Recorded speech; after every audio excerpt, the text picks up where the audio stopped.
In the land down under where the truths unfold, Gish Gallop Girl's story we bravely behold. Thomas and Matthew, they take on the fight, unmasking the lies that once filled the night.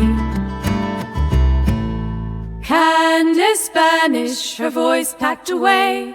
Truth outweighs lies in a world gone astray. Gish Gallop Girl, let your voice take flight, piercing the silence, revealing the light. With each word sung, we'll tear down the fear. In the heart of Australia, our message is clear.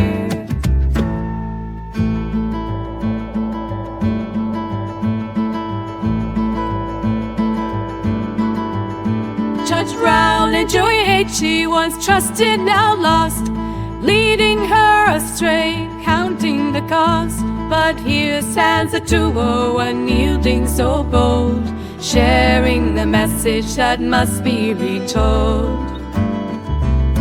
With guitars strumming, we'll lighten the load.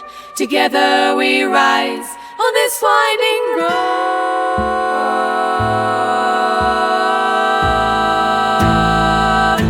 Gish Gallop Girl, let your voice take flight, piercing the silence, revealing the light. With each word sung, we'll tear down the fear.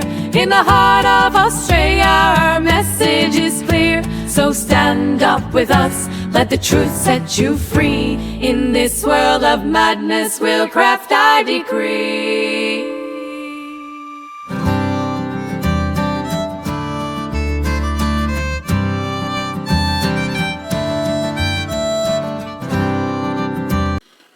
Okay, welcome to Gish Gallop Girl. Y'all just heard the acoustic raga version of the theme. You may have noticed Australia got mentioned. I kind of subtitled this episode, Daredevil Could Have Seen This Coming. So at any rate, welcome to Gish Gallop Girl. This is going to be a special kind of episode, not just because we are recording this on election night, but before we get into it, I am Thomas Anderson, and I'm here with Matthew Anderson. As always, as mentioned in the song, as foretold in the song, that I had an AI write this afternoon. Oh. Yeah, as foretold. Yeah. So first this week, we're not going to be going through Blackout.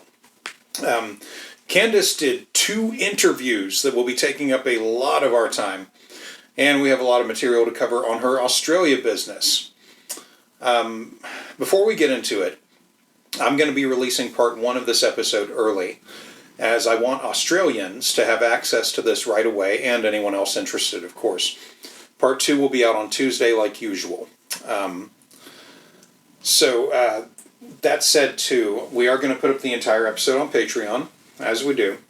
But I'm going to be cutting and releasing part 1. Part 1 is probably going to be longer than usual. Normally they're about 40 to 42 minutes long. Part 1 is going to be longer because I want all of the Australia material immediately listenable by not just Australians, but anybody. And y'all will hear why. So, for now, we'll just let Candace explain herself, unless you want to say anything before we get started. Nothing that I can think of at the moment, no. Okay. All right. Well, so here we go. I'll let Candace explain herself on Australia. All right, guys, happy Tuesday. We are now at that critical phase of every election where they start rolling out the Hitler rhetoric. When there's nothing left in the arsenal, you start hearing people make the Hitler comparisons. And I'm about to show you guys, in case you have not seen it, the most extraordinary segment plausibly ever produced in the history of MSNBC News. It is that extraordinary. It's, of course, coverage of Trump's rally at Madison Square Garden. Plus, you may have heard that Tony Burke, Australian minister, made good on his promise and banned me from Australia. Well, we're going to talk about that today, and I'm going to give you some more deets. But first, I'd like to briefly discuss Kamala's mother a little bit more and the Indian caste system. So welcome back to Candace. Yeah, so that was the cold open of this show, which she aired after her interviews that we'll be playing later. The reason why we're hitting this first is because I reached out to the Australian Broadcasting Corporation and told them about our show, and that I would be putting the material relevant to their needs up first. I also just want to get it out of the way. So we're only going to be playing the Australia material from this particular show, and one I had to go dig up from 3 years ago, and another more recent one.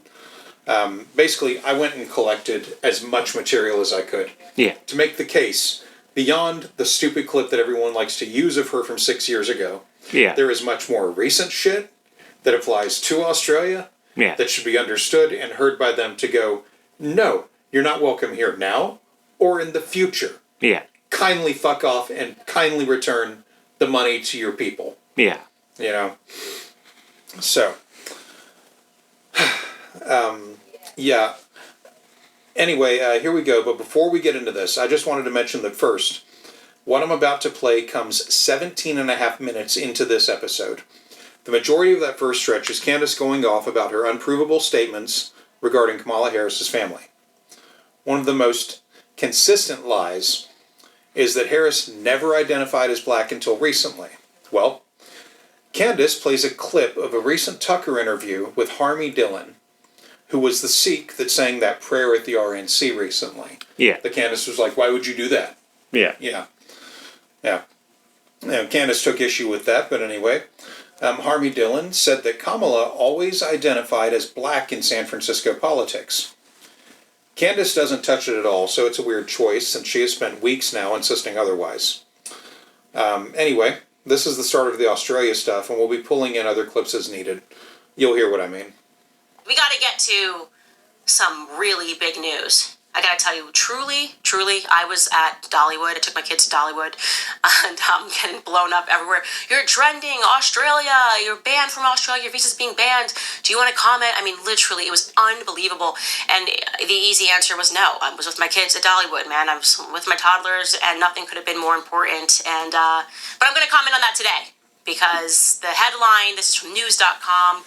Tony Burke blocks visa for far-right U.S. influencer Candace Owens. He is the immigration minister, by the way, over in Australia. And I also want to make it clear to you guys that I found out at the same time that the press found out. So his office chose to leak this. This is supposed to be a private application process. So unless I spoke about this, no one should have known about this. But they chose to leak this, which I think is absolutely stunning.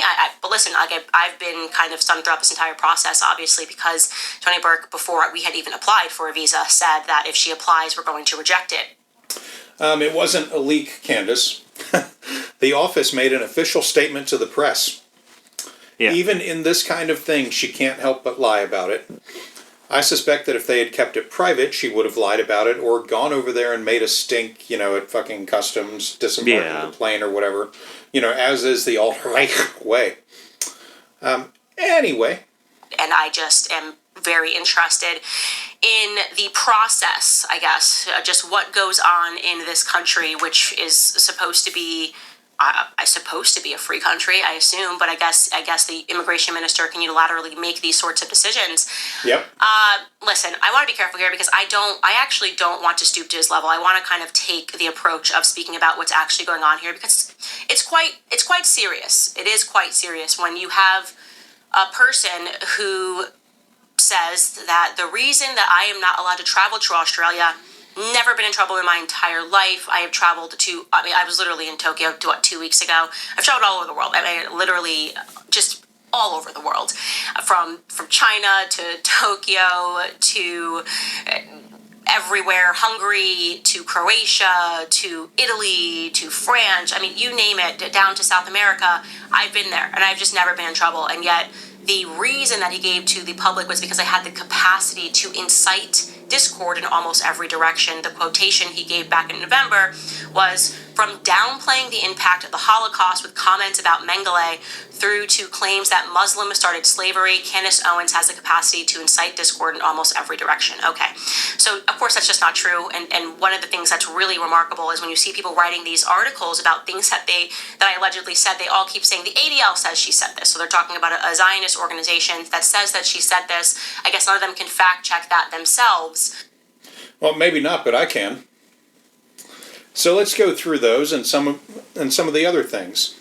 From an episode of the Candace Owens podcast, from her time at the Daily Wire. This was from October 21st, 2021. Candace said this about Australian COVID lockdowns. Now, I want to set this up. This clip can still be found, and I'll be providing a link to listeners, full MP3 for our patrons, as Candace is discussing COVID lockdowns with several people from Australia. Okay, usually at this point in the show, we take questions from you guys at home, but because of the insanity that is going on overseas, particularly in Australia, we're going to do things a little bit...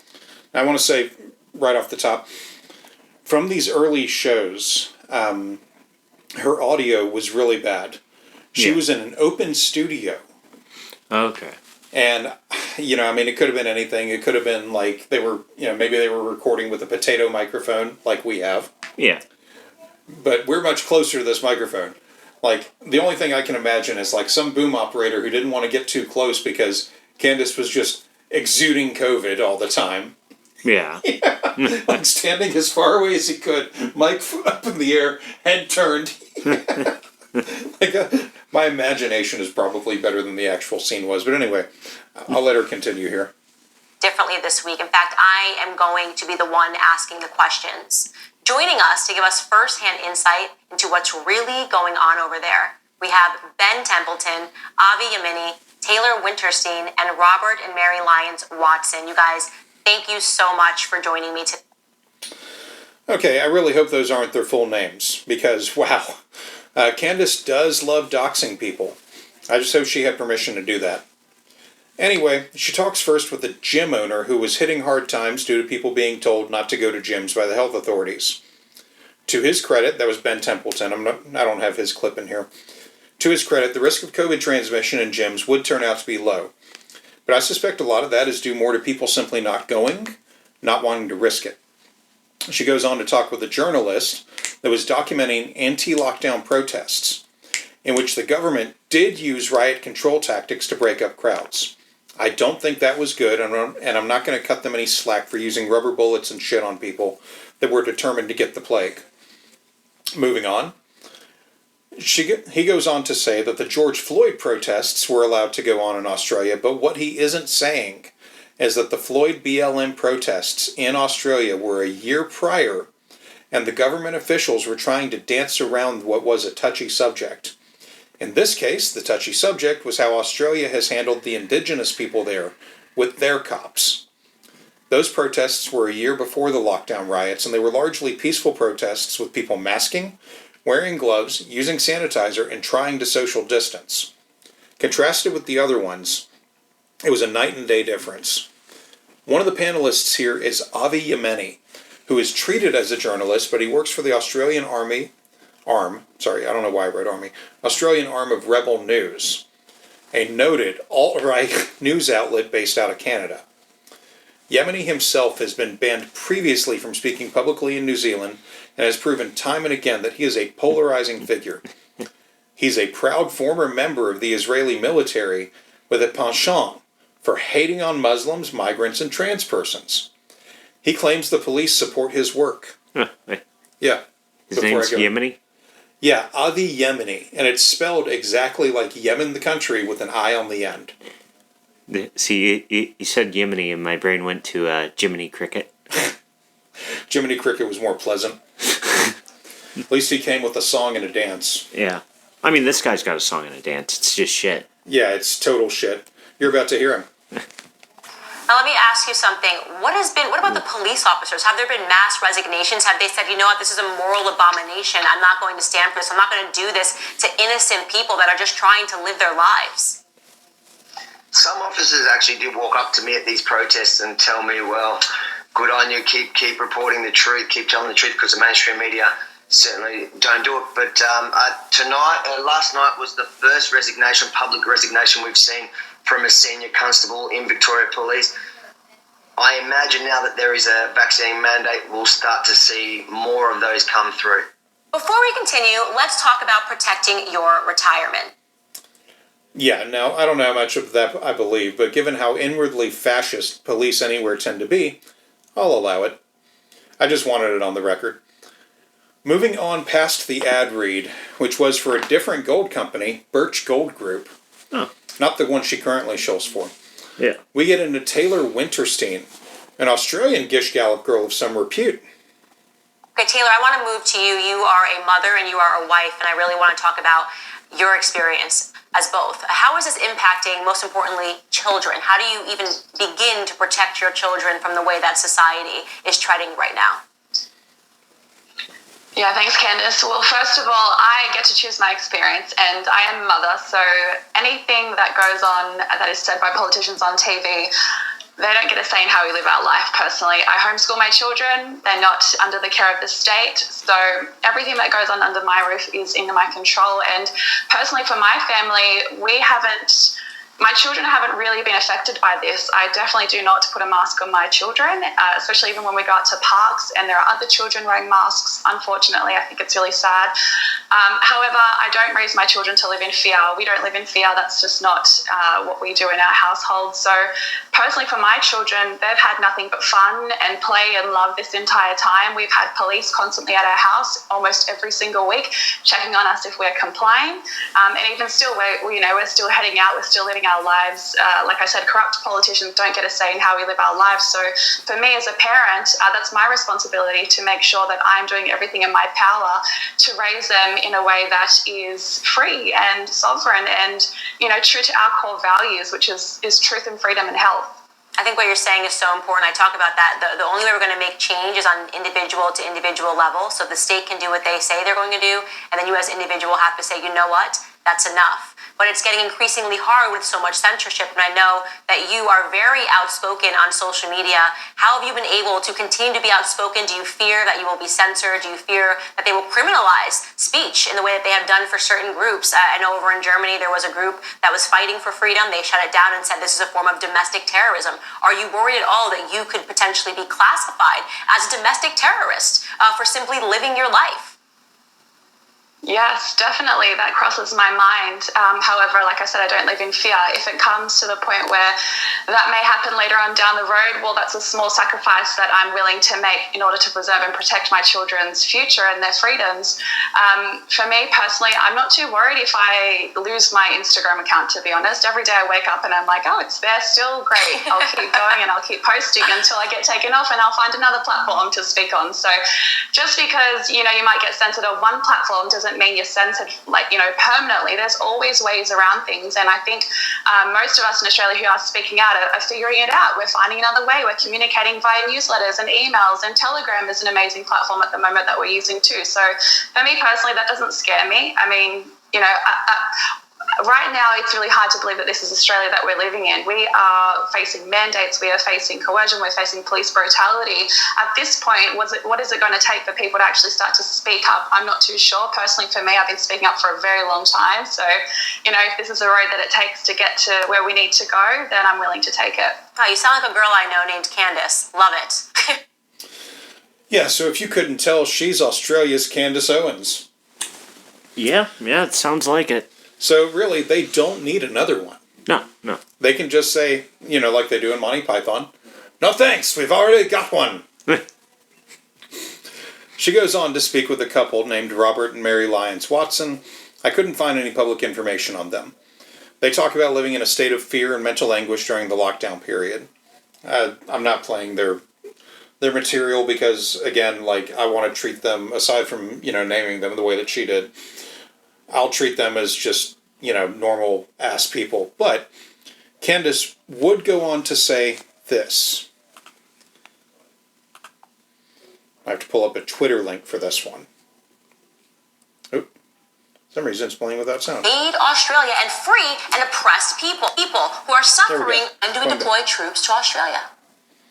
When do we invade Australia and free and oppressed people who are suffering under a totalitarian regime? When do we spend trillions of dollars to spread democracy in Australia? Australia currently, make no mistake, is a tyrannical police state. Its citizens are quite literally being imprisoned against their will. So when do we deploy? And do we Wow. Twitter sucks. That clip was from Twitter. I just wanted that on the record, but now I got to go back in and pull up the document file again. God, I had to click on it and et cetera, et cetera. Okay, good. It's still in viewing mode. Fortunately, none of that. Oh, crap. All right. I'm keeping all this in. Audio Veritas. All right, here we go. I go split screen. Click the document. There we go. All right, so now y'all just heard that for yourselves, okay? You just heard Candace said that on October 21st, 2021. I will be providing the link. It goes to the Ron Filipkowski account, who, as far as I'm aware, is generally very good. He, to his credit, clipped it, put it up on Twitter because this happened on her Daily Wire show. Now, the Daily Wire scrubbed all of her crap from YouTube. Yeah. And I couldn't find it on what currently exists of the Daily Wire stuff of her Candace Owens podcast. I think they were very smart to remove that. Mm-hmm. But I will rarely ever say this. I'm glad that Twitter exists, and I'm glad that Ron Filipkowski did that. Yeah. Because that clip needs to live on. Now, again, it was a short clip, but, Australians, use it however you see fit. But with that all in mind, let's jump back to the modern day and allow Candace to continue. They just want to give an excuse to the public that this was somehow done legitimately. And of course, there is not a single, they cannot produce a clip of me talking about Joseph Mengele because it doesn't exist. They literally cannot produce a clip of that. Oh, well, see, I can. They just want to give an excuse. Not that one. There we go. Here we go. So, from her episode way back in July, which was also subtitled, Literally Hitler, Why Can't We Talk About Him? Yeah. The following clip is from the 11-minute and 34-second mark of that show. But then you move on to the experimentation. Yes, of course, that's been embedded into our minds. The Nazis experimented on innocent people. Candace, come on, that's the difference. They experimented on twins. I mean, some of the stories, by the way, sound completely absurd. I mean, like, the idea that they just, cut a human up and then sewed them back together. Why would you do that? Literally, even if you're the most evil person in the world, that's a tremendous waste of time and supplies. Just slice a person in half and sew them together. That just sounds like bizarre propaganda, but let's just go with it. Let's say that that's actually true. Okay, that experimentation is the thing that sets the Nazis apart. Well, why did we bring them all over here thereafter? What was Operation Paperclip? We took all of those top Nazi scientists and we brought them to America. I wonder why we did that. Maybe for a little more experimentation. Have you heard of Dr. Sidney Gottlieb? Have you ever heard of the CIA? If you think experimentation is unique to the Nazis, you need to wake up. Okay, so I'll give her some credit in that. She didn't say Mengele. But the experiments she mentioned, there were specifically carried out by him. Yeah. That is a matter of historical record. So yes, you won't find her praising Mengele, but she's doing soft apologetics here. Australia, I hope this helps. What follows next is a video from the YouTube show Majority Report with Sam Sater. I am using it currently without permission and only partially, but the full link will be provided in the show notes every day of our partial releases and, of course, with full releases. First, Muslims at Slavery clip. I have no idea how it is that you are alleging that I am both anti-Muslim and anti-Semitic. Again, all of this is to just make a statement to try to present me as some very scary person akin to Adolf Hitler. And we've seen... Now, she said that in the current context. Mm-hmm. Here's the clip.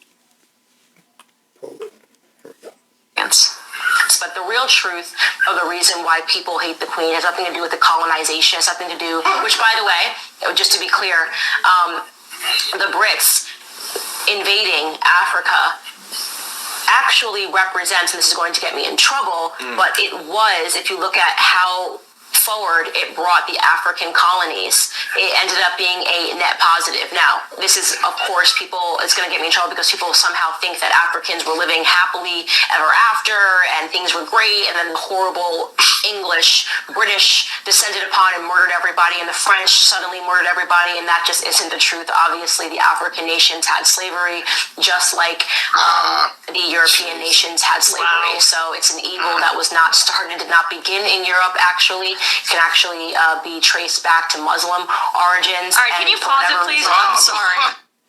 Yeah, now the full video there is about 12 and a half minutes long.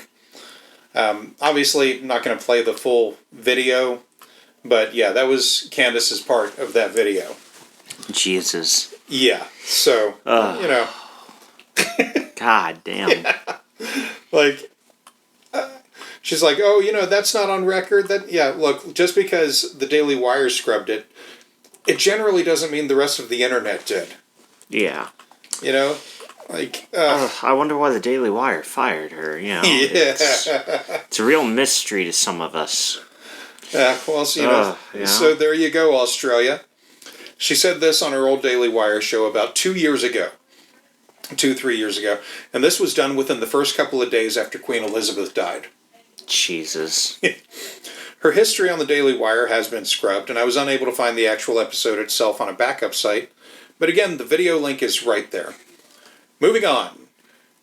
She links all of this to the time she talked about Hitler at a Turning Point UK event, and it's really one of the oldest news things about her, and as we've said before, it really shouldn't be the only thing people use against her. We have several shows now that play her more recent hits that are so much worse. Excuse me. Moving on. Candace continues to defend her history of bad takes, repeating her lies that we have already debunked in this episode. She goes on to blame her struggle on the Gaza genocide. She blames her entire media struggle on her saying that the Gaza genocide is happening. This, of course, is horseshit.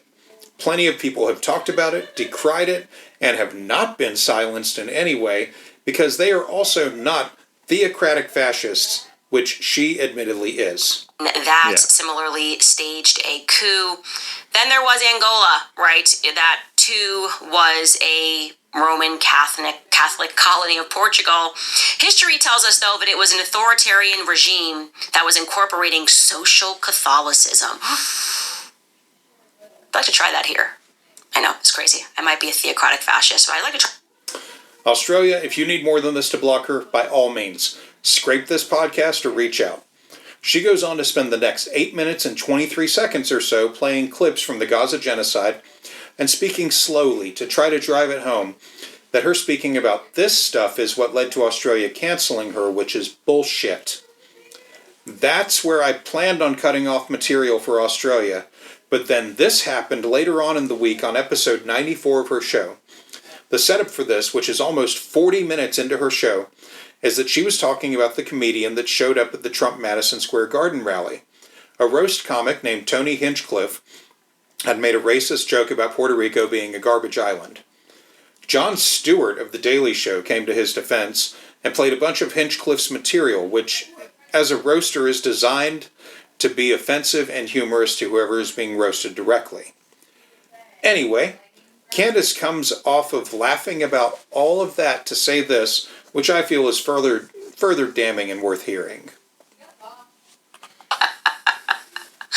I'm sorry, I just agree with him. I find racist jokes to be funny. I really do. I make them all the time to my sisters, my cousins. I got mixed people in my family, cousins that are Mexican, I make Mexican jokes. Cousins that are part Puerto Rican, I make Puerto Rican jokes. And so if you're just easily offended, I guess you probably don't listen to this podcast either. I want to be on record. I hate everybody. You know what I mean? Like if you're like, Candace, is it because I'm Italian or because I'm Irish, because I'm Jewish? Yeah. It's all those things. I don't like anybody but the Japanese people. They have a very remarkably clean, non-pornographic society. So it's totally fine. It's totally fine to make racist jokes. It's fine to say fake and gay. They do not have... I can vouch for that one. Personally, they do not have a clean, non-pornographic history. I mean, but yeah, come on. I'm surprised she didn't say, like, North Korea. That shit's more illegal there. It is. It's very illegal in North Korea. It's very, like... firing squad illegal in North Korea. I mean, You know, there you go, Australia. There's a lot more of her show that can be mined for material to directly used against her just from this year, since she left the Daily Wire, and more from the Daily Wire that is still available online. There's roughly 800 plus clips of her show from the Daily Wire that are still up, still available. Yeah. They range anywhere from a few minutes to like 30 minutes each. Whatever they felt like cutting and pushing to get people onto their paid platform. Yeah. Yeah. So this is where I wanted to cut part 1. Part 2 will be out on Tuesday. But there is one other thing that I wanted to play here. Before we get into that one, I'm releasing this because she's already talking about appealing the decision. Okay. Hoping to go past Tony Burke's decision to someone who can override his choice. Yeah. The fact that there's a petition out and she's pushing for it and she's not refunding anyone yet. Yeah. Means that she wants to try to fight it. Yeah. Well, I want to give people an edge. To be like, no, look, we have you on record as saying all these things. To that end, I've been thinking about this today. And, you know, I'm only on Twitter to follow her crap. Yeah. Well, I will make the rare Twitter post where I will shout out to every Australian body that I can. Yeah. That here's the link. If you want to block her from coming to your country with current stuff, you need evidence, here you go. And that'll be this program. But yeah, here is a clip that I put together that we've heard before, and a new thing from the comment section on our Rumble reads.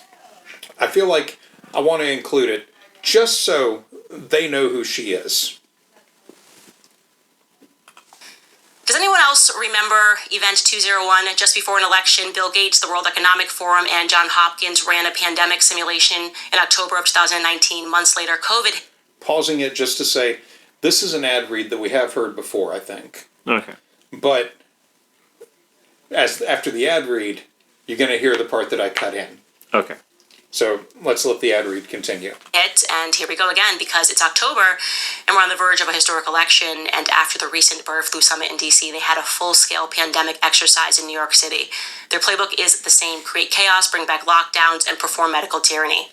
Last time we were caught off guard, but now we have a proven solution to protect ourselves and our families. The wellness company created the medical emergency kit, and every home in America should have at least one of these. They're packed with life-saving meds like ivermectin, amoxicillin, and a Z-Pack. It's all backed by the wellness company's medical board.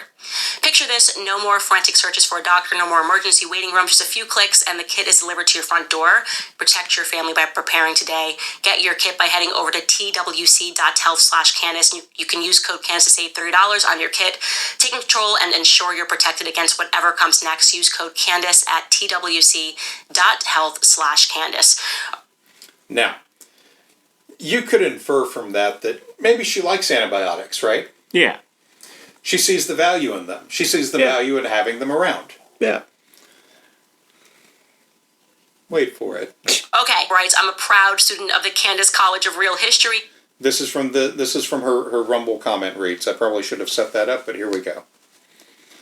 This is not immediately after the ad read, but the ad read happened earlier in an episode. Yeah. And then this happened. And this is why I listen to the comment reads. Right here. Quick unrelated question. Do you still take silver hydrosol? I started taking it after I heard it on your show, Catholic Gang Gang. Okay, Catholic Gang Gang.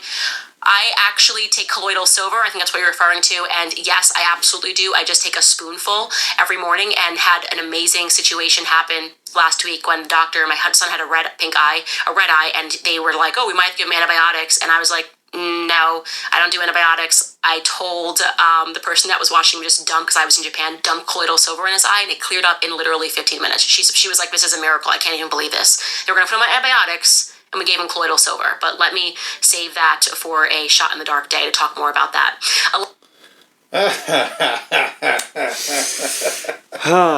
So let's discuss colloidal silver for just a bit. For one thing, she brought it to Japan. Yeah. You know, first, I've never heard her do an ad read for it on her current show, so that must have carried over from the Daily Wire. The U.S. Food and Drug Administration has warned that colloidal silver is not safe or effective for treating any disease or condition. In fact, the FDA ruled in 1999 that colloidal silver products are not generally recognized as safe or effective because colloidal silver can cause serious side effects, including, I'm not going to say this right, but I'm going to say it anyway, argyria, Argyria, which is a permanent bluish-gray discoloration of the skin, eyes, internal organs, nails, and gums. Yep. Reduced absorption of certain medications, such as antibiotics and thyroid medications. Kidney, liver, and nervous system problems. And in rare case, severe health issues like seizures. Despite the lack of scientific evidence, some people claim colloidal silver can treat infections, including COVID-19, boost the immune system, decrease inflammation, cleanse the gut, and prevent or treat conditions like cancer, HIV, AIDS, and herpes. It should be said the FDA does not approve colloidal silver for any medical use. Any company producing silver products labeled or promoted to prevent or cure diseases must undergo FDA approval before marketing.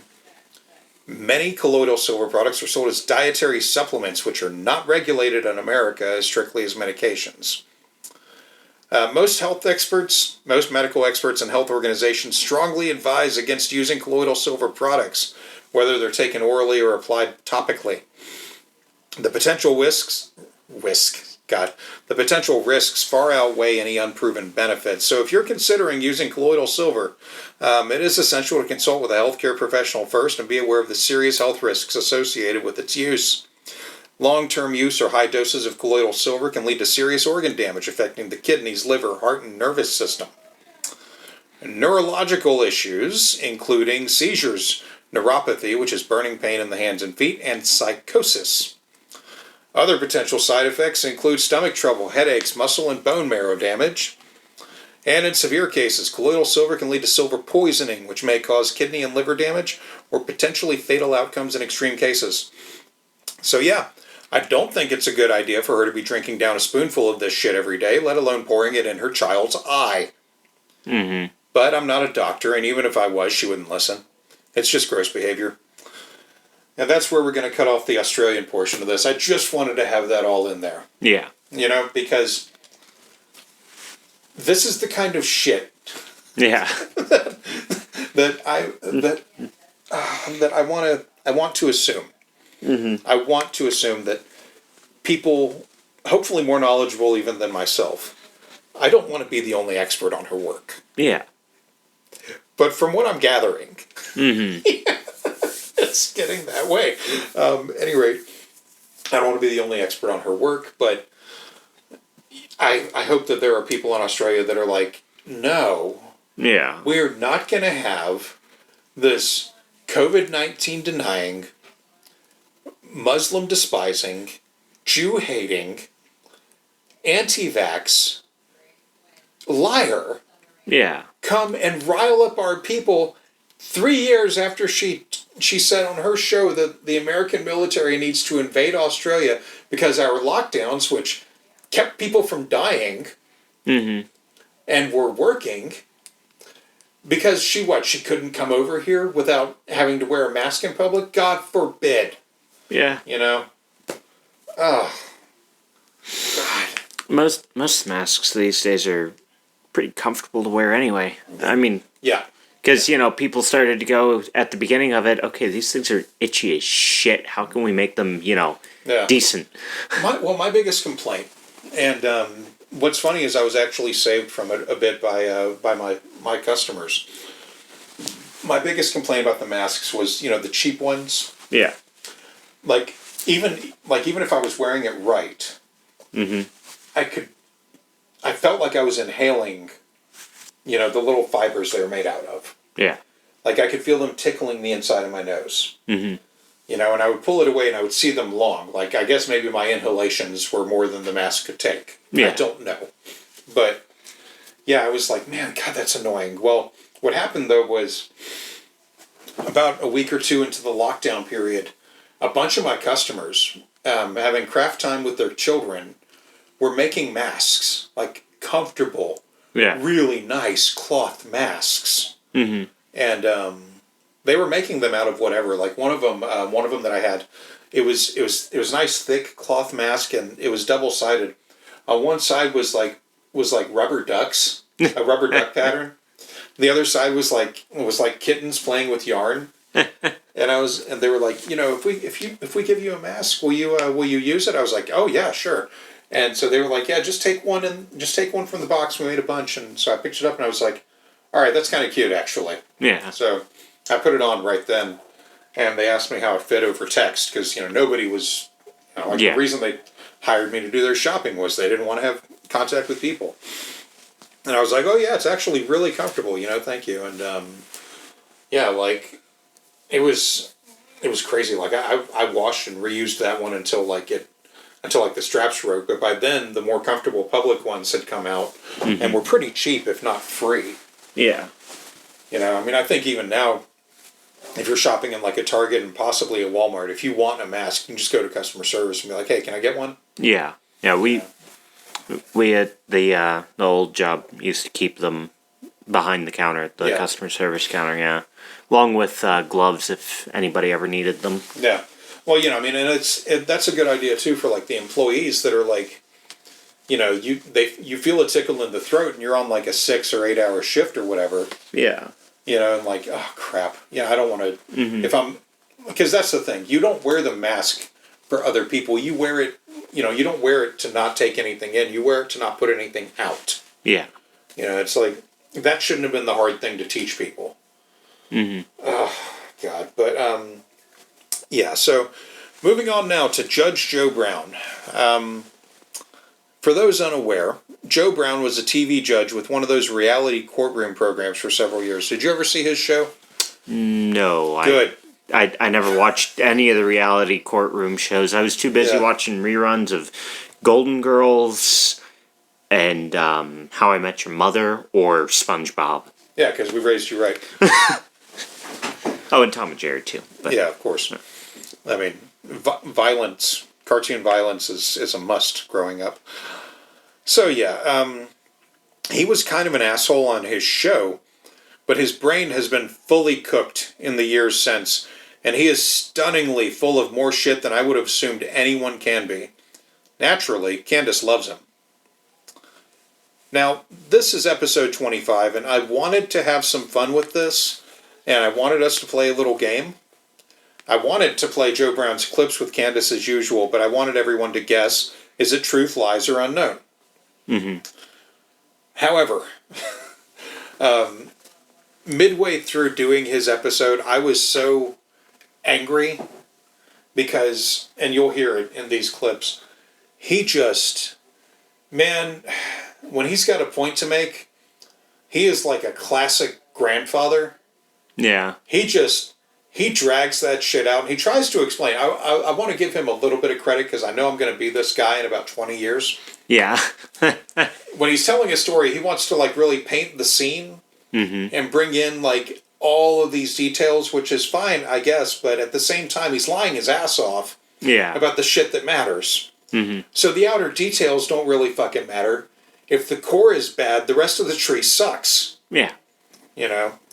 So yeah, I had titled these as what they were, like unknown, lie, truthy, and then I had to scrap that. By the time I was like, you know what, we'll get to it later in the script. I was like, you know what, I can't deal with this guy anymore, and the next dude is going to take up so much time. Yeah. I just wanted to move along. Well, the good news is clipping the Australia portion out actually is going to be a little shorter than most part ones usually are. Huh. Yeah. So that's interesting. Yeah. But this will be the first time I heard his voice, by the way, because I looked him up, but then I didn't actually listen to him. You don't want to. You don't want to, but you're going to hear his fucking voice. Yeah. I'll just laugh if it sounds like Uncle Ruckus. I thought we played a little bit of him last time. No, we just mentioned. Oh, did I? I skipped over it. Yeah, because because I was like, we're all going to hear more of him, and I'm going to hear more of him than I want to hear. Yeah. So I don't want to hear him right now. Mm-hmm. Yeah, that's right. I remember that. Okay, well, here we go. Here's the first clip. All rise, court is now in session. Man, I have been waiting to say that. The plaintiff is Candace Owens. The defendant is Kamala Harris. The case before the judge is that she says she's black and I say she is not. And so it is an honor for me to host Judge Joe Brown, who has been making the rounds because he vaguely remembers a conversation, not vaguely, he very much remembers a conversation that he had with her daddy. And the things that Kamala is saying today don't really match what Kamala's father, Donald Harris, told Judge Joe Brown. Welcome to Candace. Well, the judge is in the house, dear. So here I am. Anyway, I came right down the road from Memphis, not too far. So you have been all over the news. Actually, right now you probably... Yes. Go ahead and laugh if you need to. Well, here's I mean, granted, that's just a few seconds of his voice, but he sounds like a more southern Uncle Ruckus. Yeah. I was right. He sounds like Uncle Ruckus. Here's the fun thing, okay? The clips, some of the clips from this, that I was looking... I don't know how I wound up on YouTube with this, but some of the clips from this were like... People were talking about him, and they're like, I bet Uncle Ruckus is a fan. See, when I listen to him talk, right? I don't think so much of Uncle Ruckus because I don't have as much of a grounding in the Boondocks. Yeah. To me, though, I imagine him as like Abe Simpson. Oh God, yeah. I think of Abe Simpson when I think of him.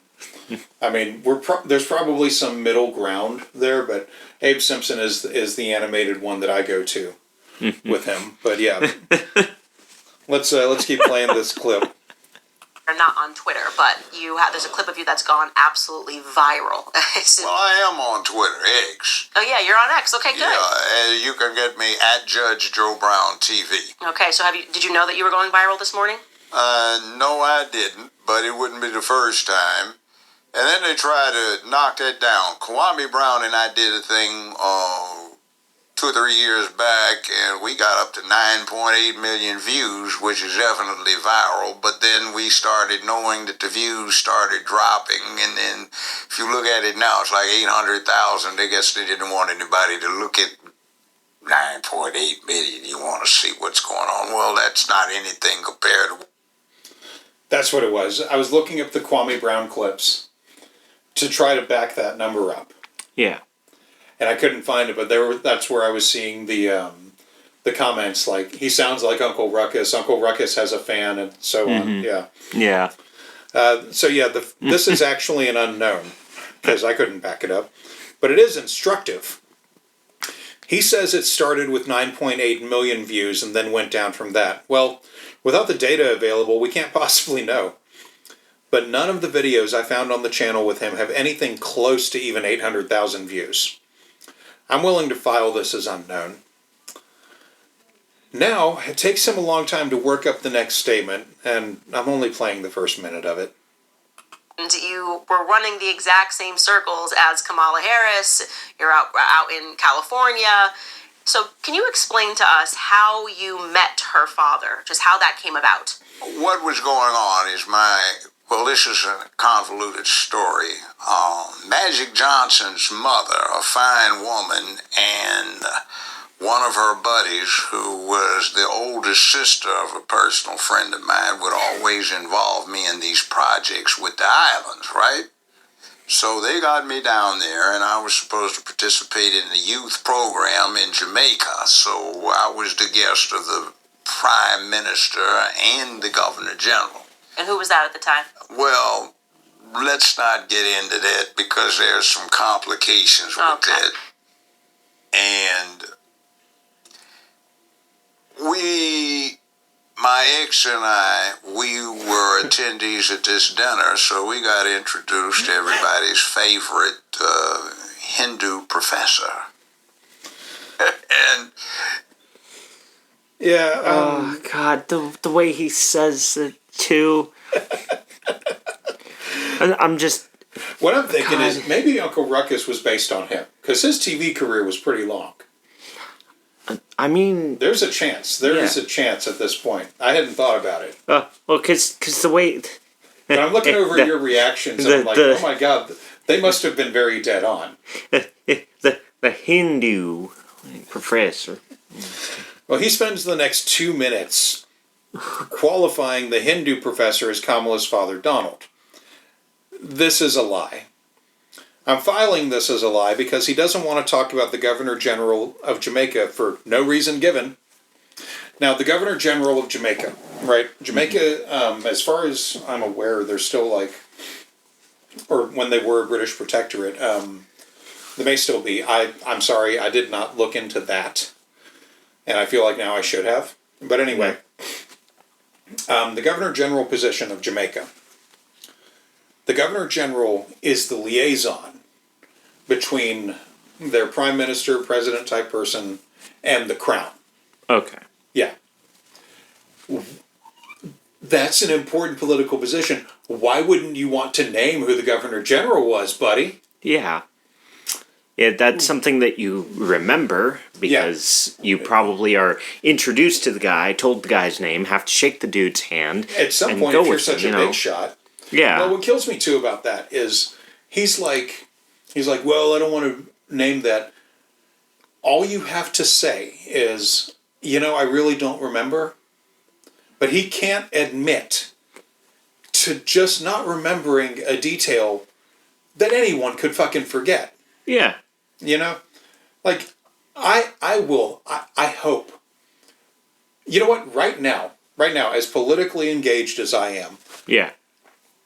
If the House flips tonight and the majority Republican douchebag House Speaker Mike Johnson, if the House flips tonight and Mike Johnson has to give the House majority to the person in the Democrat Party who will have that job, I cannot right now name that person. Yeah. I'm willing to admit that. Mm-hmm. As politically engaged as I am. A, because Mike Johnson is the enemy. I should know who the friend is, but I don't. Yeah. I know it's somebody important. I know people love him. I've heard him speak. I could not pick him out of a crowd. Mm-hmm. So, I couldn't even pick out the guy that you just mentioned. Mike Johnson. Yeah. Yeah. I couldn't even pick him out. I'd assume you were talking about a porn star with the name Mike Johnson. No, right. He looked, people are going to hate me for this, but I think he looks a lot like Colin Firth, who was in the Kingsman films. He was Harry, the one that they thought got killed in the first movie. Yeah. Oh, I think he looks a lot like Colin. I feel like Colin Firth could play Mike Johnson. Yeah. And be really dead on because he's an amazing actor. But I don't know why my brain went to the guy that played Voldemort and was the head chef in the menu. Oh yeah, Ray Fiennes. Yeah. Yeah, I don't know why I went to Ray Fiennes because he's amazing too. Yeah. So here's the funny thing, though. Donald Harris has never said in any manner ever that he's a Hindu. In fact, when he married Kamala's mother, she converted to Christianity. And their daughters were raised as Protestants. Huh. He's a Protestant. Yeah. None of them are Hindus. Mm-hmm. So this is a lie. Moving on to the next one. But still involved in, and my understanding is that he's been involved in politics actually for a long time, has had an interest in politics his entire life, I would Yes, say. quite. I'd call him a Marxist. Yeah, here's the deal. Do you know why economists enjoy politics? Why? Because politics run economies. Oh yeah, that makes sense. Yeah. Yeah, you kind of have to know. Because if your political climate shifts, you need to know what kind of economy you're looking at. Exactly. So here's the funny thing, though. Donald Harris has never claimed to be a Marxist. And as we've said before, he has used Marxism and other economic theories in his overall work, as many economists have done. Joe Brown will go on to say this many times. Candace will go on to mention Yoichi Shimatsu, but it's bullshit that will get its own time.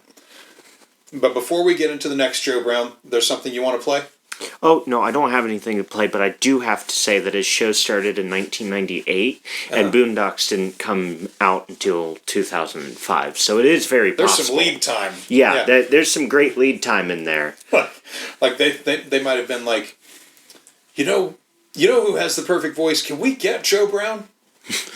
No? Can someone do a Joe Brown? Just poor. Yeah. Okay. Yeah, Well, everything that Uncle Ruckus has to say is horrendously offensive.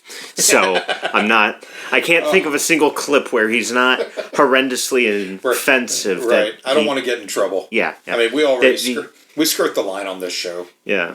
Oh, I think the only part that he doesn't ever get offensive about is when he's going "what women," and even then, that one is probably shouldn't touch it. But here, with no prompting, is Joe Brown again. You, because no telling when the FBI is going to pick you up. And by the way, I was the last judge on that James Earl Ray case, and I know what the FBI did. That quick summation to set the background. Ray had absolutely nothing to do with King dying. The FBI ordered that hit. They recruited a two-man sniper team, not one, from Quantico Marine Sniper School, which was right across the tarmac from the FBI school. They supplied the weapon, which is an XM21, which is a modified M14. I do have, in various places around the country, the serial numbers for the 5 of them they got on an invoice. Late December 1967, and 5,000 rounds of the ammunition that are identical in aspects to what they pulled out of King's body. The next thing is the Justice Department ordered them to return the 5 rifles. April 68, that's the month King was assassinated, and they claim they lost one. That's the murder weapon. Yeah, this is unknown. I'm filing this as unknown because this entire thing is a pile of mystery. I know the King family stated many times they don't think James Earl Ray killed MLK Jr., and that's enough for me. I know the FBI had a real hate boner for MLK Jr., and they tried many times to discredit him, lock him up, and so on.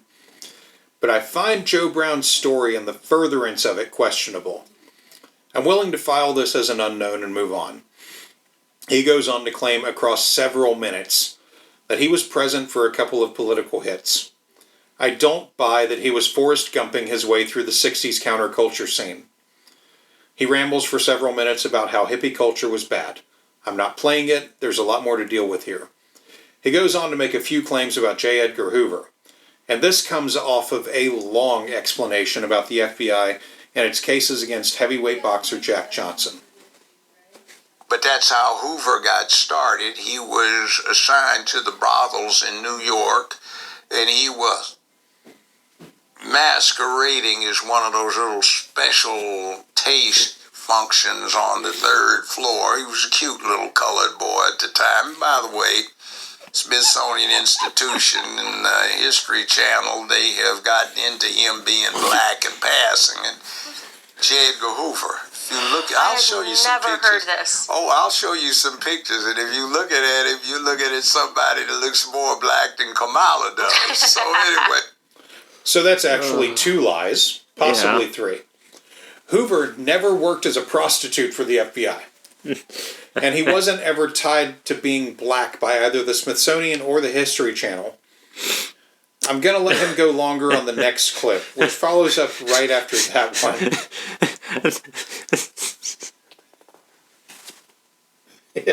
I gotcha. He was a sweet little colored boy.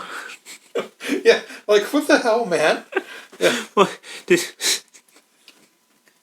Alright, I'm going to play the next one now. That's how the FBI came into existence, and they had made a career or a history with this guy in charge for 50-some years of being very political and keeping things under control. That was his game. World War I, he started doing this anti-German thing. Then it became anti-communist, and after World War I, when they had prohibition, they got assigned the task of keeping track of legitimately produced alcohol, which was why FBI agents were supposed to be either certified public accountants or attorneys specializing in tax. Yeah, really right in there, macho, gunslinging law enforcement. No, that's why they had special agents like Melvin Purvis and Elliot Ness, and they were stone cold killers, and they'd each been responsible for taking 15, 20, 30 lives, and they were made special agents. Interestingly enough, all of them seem to have committed suicide within a 6-month period in 1949. I guess they found out what Hoover was, but that's another thing. So Hoover was very into some weird sexual stuff. Yeah. Which is another thing, but also a part of this thing, because more and more we're realizing that sexual perverts are put into positions of power. And Lies! Oh, and power just seems to attract sexual deviants, Candace. See also Donald Trump. A man that has cheated publicly on every wife he ever had.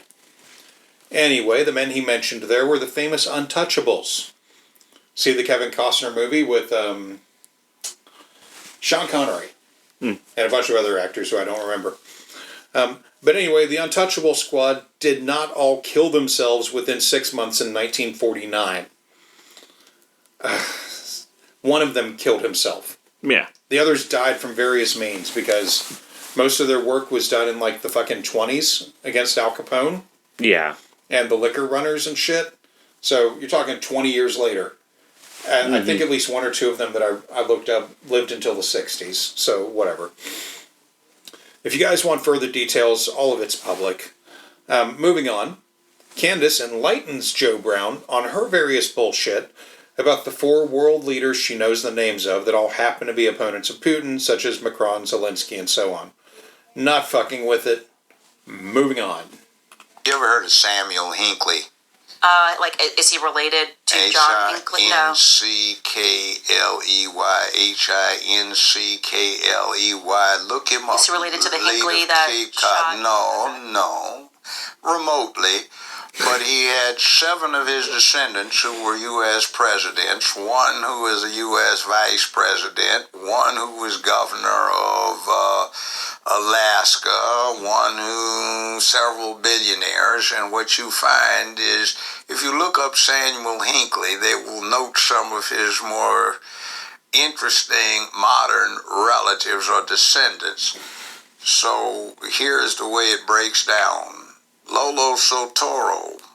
This is Barack Obama, just so everyone's watching, that's Barack Obama's stepfather, who he was raised with for the first 8 years of his life. Okay, well, the rest of his life afterwards, Barry Sotoro has an interesting situation.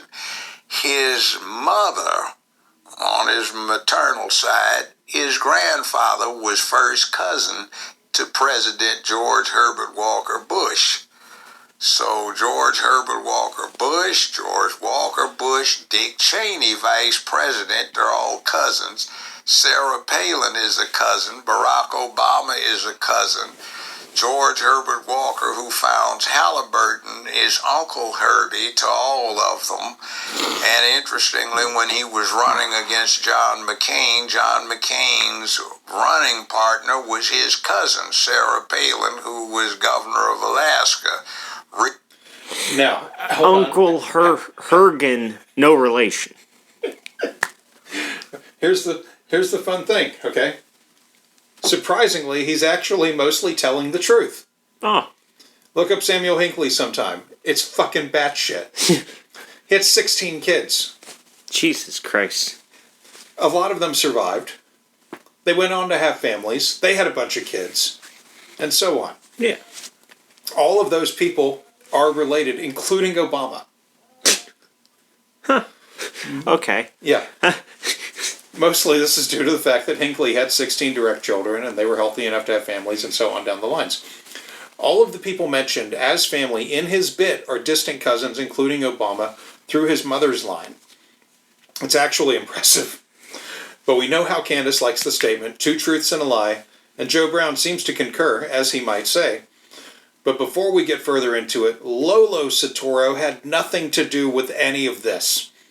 and Obama only lived with him for 4 years from the age of 6 to the age of 10. I don't think Candace will ever get that right. And also, no Bush family member founded Halliburton or Enron. They were involved later incidentally in those companies, but they were not founders. Yeah. Halliburton was literally the last name of the founding family of it. Like I said, mostly true. Yeah. Mostly true. But hey, bring on some more lies, Mr. Brown. Still unholy alliance, right?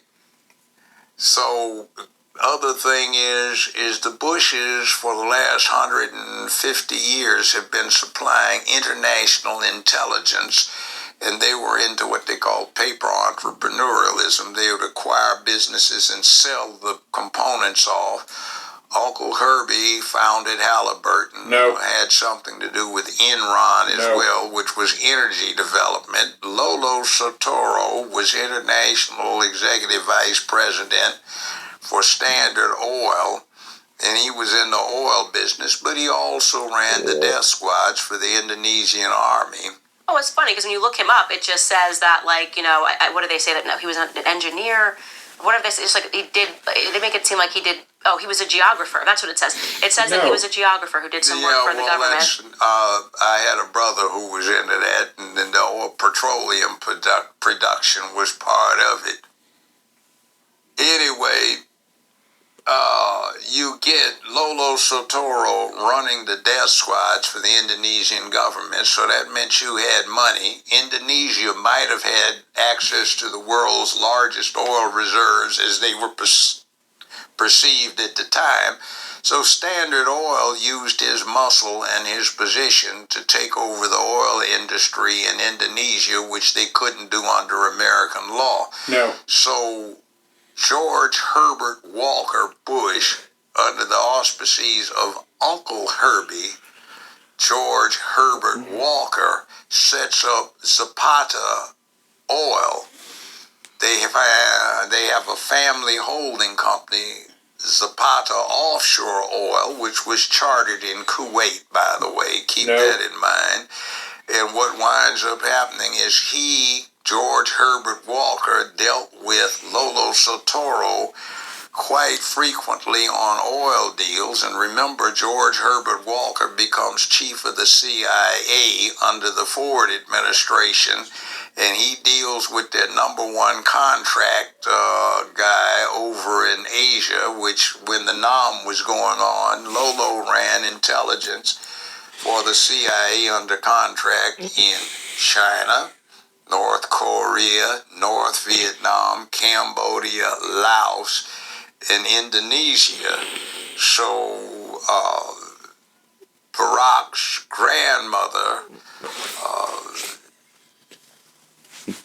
hustles her daughter, who was 17 at the time, into a boyfriend-girlfriend relationship with Barack Obama Sr., who was being recruited from Kenya to offset Jomo Kenyatta in the Mau Mau. That was a CIA project. Grandmommy was vice president of a Hawaiian bank, and she distributed the funds for the CIA in the South and Northwest Pacific at the time. That explains what they were doing out in Hawaii. She puts him together with her daughter, who was 17 years old. Barack is born, and then they quickly go their separate ways, and then grandmommy gets daughter and hooks her up with Lolo Sotoro. And remember, grandmommy is married to President Bush's first cousin. So that's incredible. That's where you get this, and then you get... So Barack Obama's grandmother, the one who raised him in Hawaii, is married to, so his grandfather is married to... in other words, the grandfather is Bush's first cousin. Yeah, and they're all nephews to Uncle Herbie, who founded Halliburton in 1946 in Oklahoma. Yeah, some truth was in there, but mostly lies. First, Lolo Sotoro was not running hit squads in Indonesia. Uncle Herbie did not found Halliburton or Enron. Bush was a co-founder with several other men in Zapata Oil. They started in Texas and moved outward, but they only really went to a corner of Indonesia. The closest they got was Borneo, an island that is partly under ownership of Indonesia and 3 other countries. Lolo did not deal directly with the Bush family businesses. He dealt mostly with Mobil Oil and later became an executive with them after being a liaison between the company and the Indonesian government for many years. Bush was the head of the CIA for several years before becoming Reagan's vice president. And then, of course, he was president of America for 4 stupid years. Obama's mother was not hustled into relationships with Obama Sr. or Lolo Soetoro. She met Obama Sr. in a Russian language class at the University of Hawaii, and she was 17 when she got pregnant, but was 18 a few months later when they married, and then they had Barack 6 months later. Mm-hmm. So it was like, oh shit, I'm 3 months pregnant.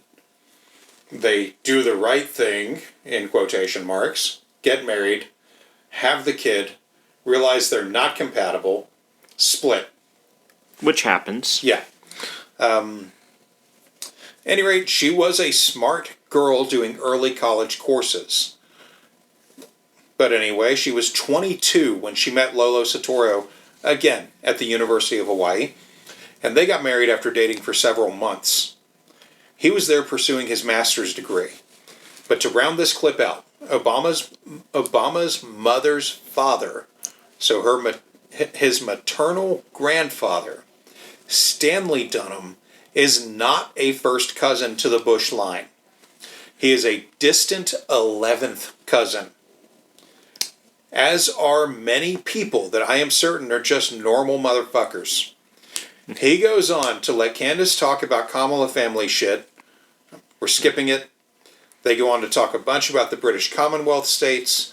He goes on to continue calling Donald Harris a Marxist and attempts to explain it. After listening to this clip, I think you can all understand why this interview went on for so long. He drags everything out as he builds it in his head for over another hour and a half. It's honestly hard to listen to again for me, but let's keep going. Joe Brown goes on to say a different one I hadn't heard before. I feel like, as unfortunate as it is to say this, I feel like he'd actually make a good DM. Primarily because he is so good at connecting dots and world building absolute bullshit. Yeah, okay. Also, he fucking reminds me...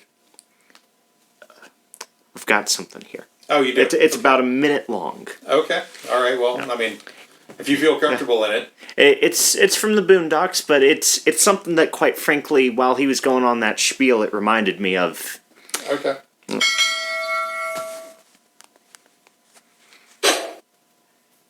Let YouTube do its thing. Yeah. The absence of evidence is not the evidence of absence. What? Simply because you don't have evidence that something does exist does not mean that you have evidence that something doesn't exist. What? What country you from? What? What ain't no country I ever heard of? They speak English in what? What? English, motherfucker, do you speak it? Yeah. So you understand the words I'm saying to you? Yeah. Well, what I'm saying is that there are known knowns and that there are known unknowns, but there's also unknown unknowns. Things we don't know that we don't know. What? Say what again? Say what again? I dare you. I double dare you, motherfucker. Say what one more time. That is what was going through my head the entire time he's sitting there connecting the fucking dots together. And I'm sitting here going, God, he sounds like, and I can't remember that character's name, but his explanations sound like him with Uncle Ruckus's voice. My question is, was that Samuel L. Jackson? I've always been curious, because that dude sounds like Samuel L. Jackson. Well, because I've seen that quote used before with Samuel L. Jackson, but as, like, his character from Pulp Fiction. Yeah, because he does the say what? Yeah. And he tells him that it'll kill him if he says what again, and the guy goes, what? And he kills him. And fuck. Is it John Travolta? Yeah, John Travolta's like, dude, why'd you shoot him? we still needed to talk to him. And he said, he made me shoot him because he said what again? Now, the rest of you motherfuckers, are you going to say anything? The one puts his hand up and he gives them the information they're looking for. And he's like, thank you. Was that so hard? God. Oh, while you're looking that up, let's go on to the next clip.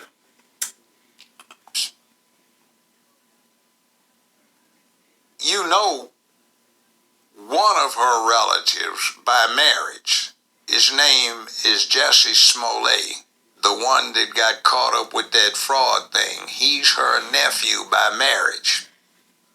Okay? Okay.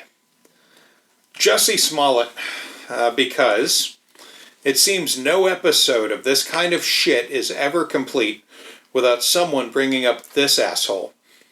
Smollett is not related in any way to Harris or her husband, not by marriage, blood, etc. Joe Brown will go on to run off at the mouth for several minutes on stories he heard about Smollett cooking up his fake hanging story over dinner with a bunch of other people, and it's not worth engaging with because he starts it all with a lie to try to prove some connection to Harris. They go on to talk about the Emmett Till anti-lynch bill in a pretty disgusting way, and I both want to play it and I do not want to play it. It's disgusting, the way that Joe Brown talks about it, and he's wrong. I think it is worth playing to illustrate his error-prone mind and mouth and why he can't be trusted. So here we go. You get this little picture of family connection and the noose around the neck. And by the way, I interviewed several Chicago detectives and police on that, and I happen to know one that's a cop. He's back in the DMV area now.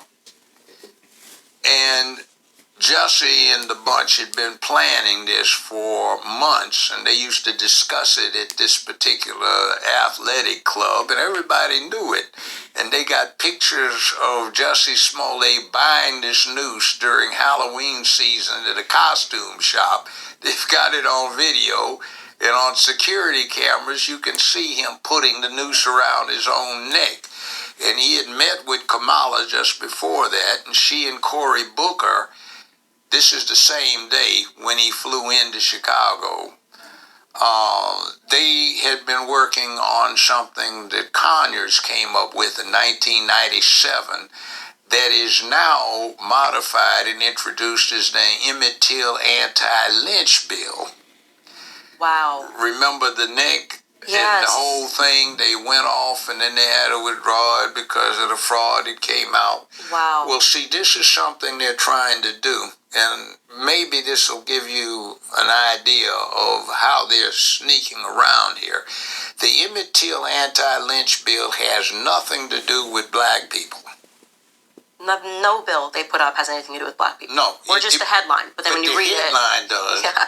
But what it does is it puts into the American federal criminal laws for the first time sexual orientation as a victim category for criminal offenses. Now, when you think of a lynching, you think of a mob killing somebody, right? Well, the Emmett Till anti-lynch bill, one, doesn't require a mob. It can be one person. It doesn't even require a homicide. You can kidnap somebody or beat somebody. And how does that play out? What happens, let's say you have a guy who's broken up with his girlfriend or his wife. He's feeling down, and some of his friends say, hey man, let's go to the club. So he goes to the club with his homeboys, and he's dancing with this PYT, pretty young thing, in a tight, short dress, big boobs, hoop earrings, braids, down her back, and they're having a good time exchanging spit over in the shadows and drinking wine. And then he looks down. Man, you got a heart? What are you? You got a heart on. And he busts him in the mouth. Now that's federal lynching. No, it is not, Judge. It could be a hate crime, possibly, as an assault, but it is not lynching. Lynching, as defined in the bill, involves public spectacle, kidnapping, or abduction for the purpose of lynching, and assault leading to injury on up to death. Sexual orientation is protected across federal laws and wasn't just added in with the Emmett Till bill. This man is supposed to be a former judge. I get that his brain is cooked to hell, but this is some fucked shit. And it's where I'm ending the coverage on this interview. They go on to play off each other more, and it's just more of this stuff. Getting Kamala's family history wrong, and Joe Brown goes on to claim that he was told a bunch of stuff about the killing of JFK that didn't make it into official records, and it's all unprovable and unlikely bullshit. So now, we're moving on to Yoichi Shimatsu. Alright guys, so we previously told you that there is a journalist, an accomplished journalist, named Yoichi Clark Shimatsu, formerly the editor of the Japan Times, who made some stunning claims about Kamala Harris and her late mother, Shamala Goplin. As a graduate of Berkeley University, Clark, as he prefers to be called, ran in the same circles as them, and he claims that Kamala's mother was a part of the CIA's MK Ultra program, a psychopathic, sadistic program that ran throughout the 60s, probably is still running today, in which Americans and even government agents alike were drugged and sometimes murdered with the aim of brainwashing the masses. Clark also claims, rather stunningly, that Kamala Harris was previously married to a wealthy Canadian, a marriage which her connections to the deep state have gone through great pains to delete from public record. So is he telling the truth? Well, I'll let you decide, because today we welcome him onto the show. Welcome back to Candace. Now, before we get into this, I have to warn everyone that his audio is really bad. I did not fuck with it. It just is what it is. I was tempted to try to clean it up, turn it up a bit, but in the interest of truth, I decided to leave it alone.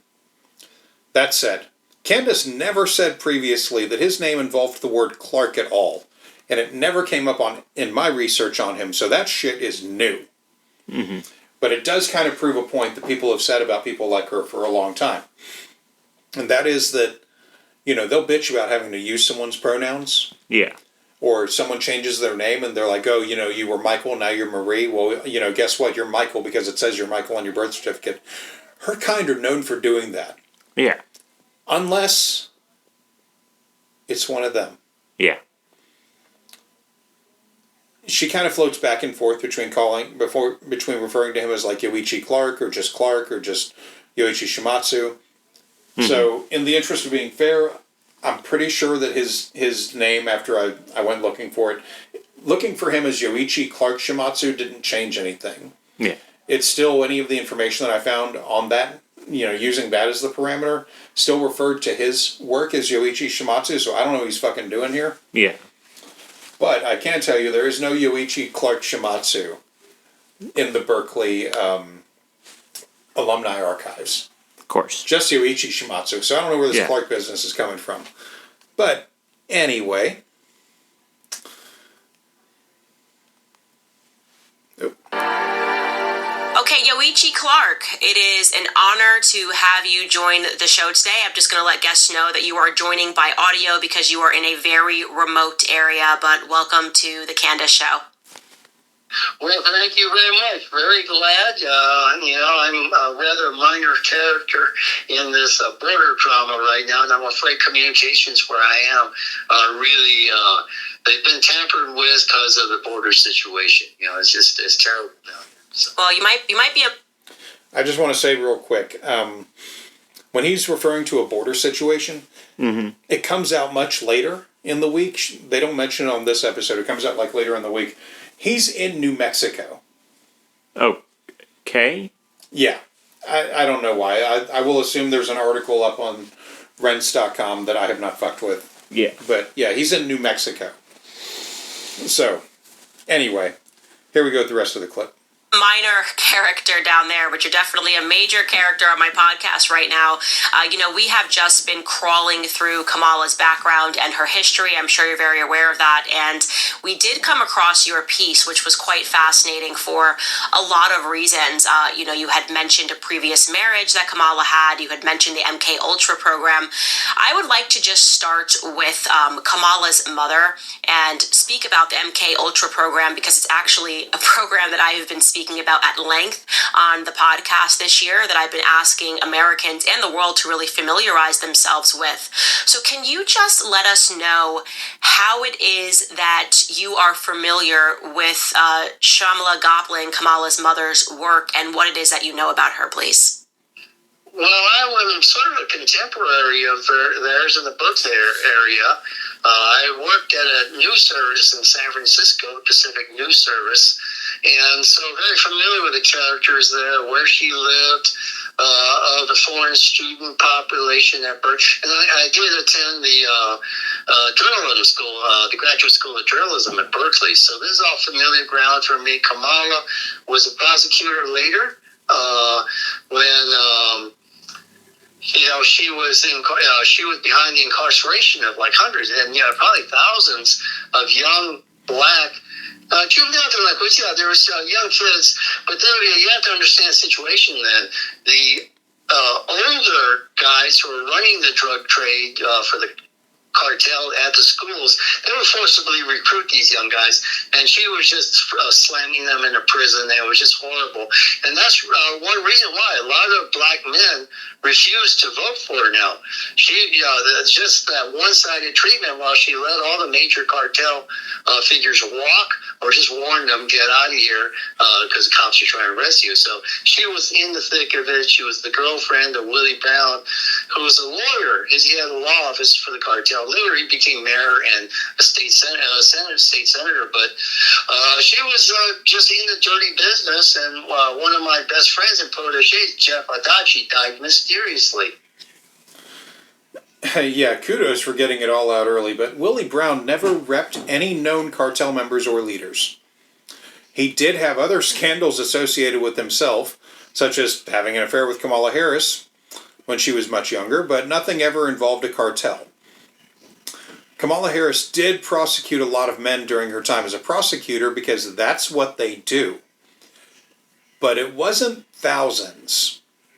According to sources like BET, Harris's office oversaw 1,956 cases involving cannabis from 2004 to 2010. But of that nearly 2,000, only 45 people actually went to prison. Yeah.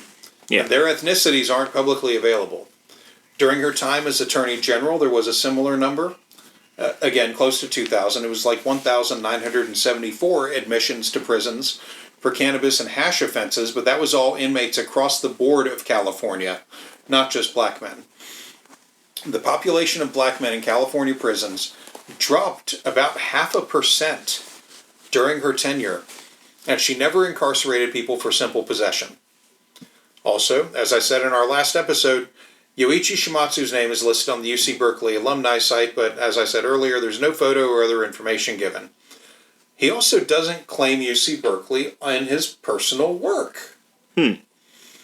It's not in his bio on rents.com, and you would think something like that would be. Yeah.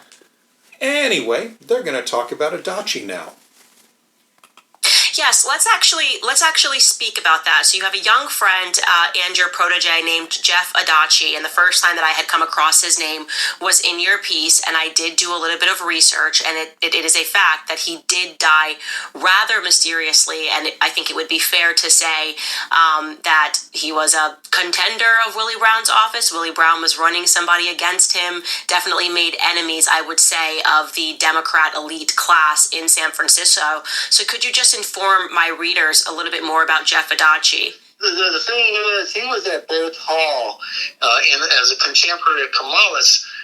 He was a straight A student, and she was, they were going to kick her out because her grades were so bad, and they didn't think she'd make it in the law. She's never been a good speaker. And he was appointed to be her tutor. And got her through both to get her degree.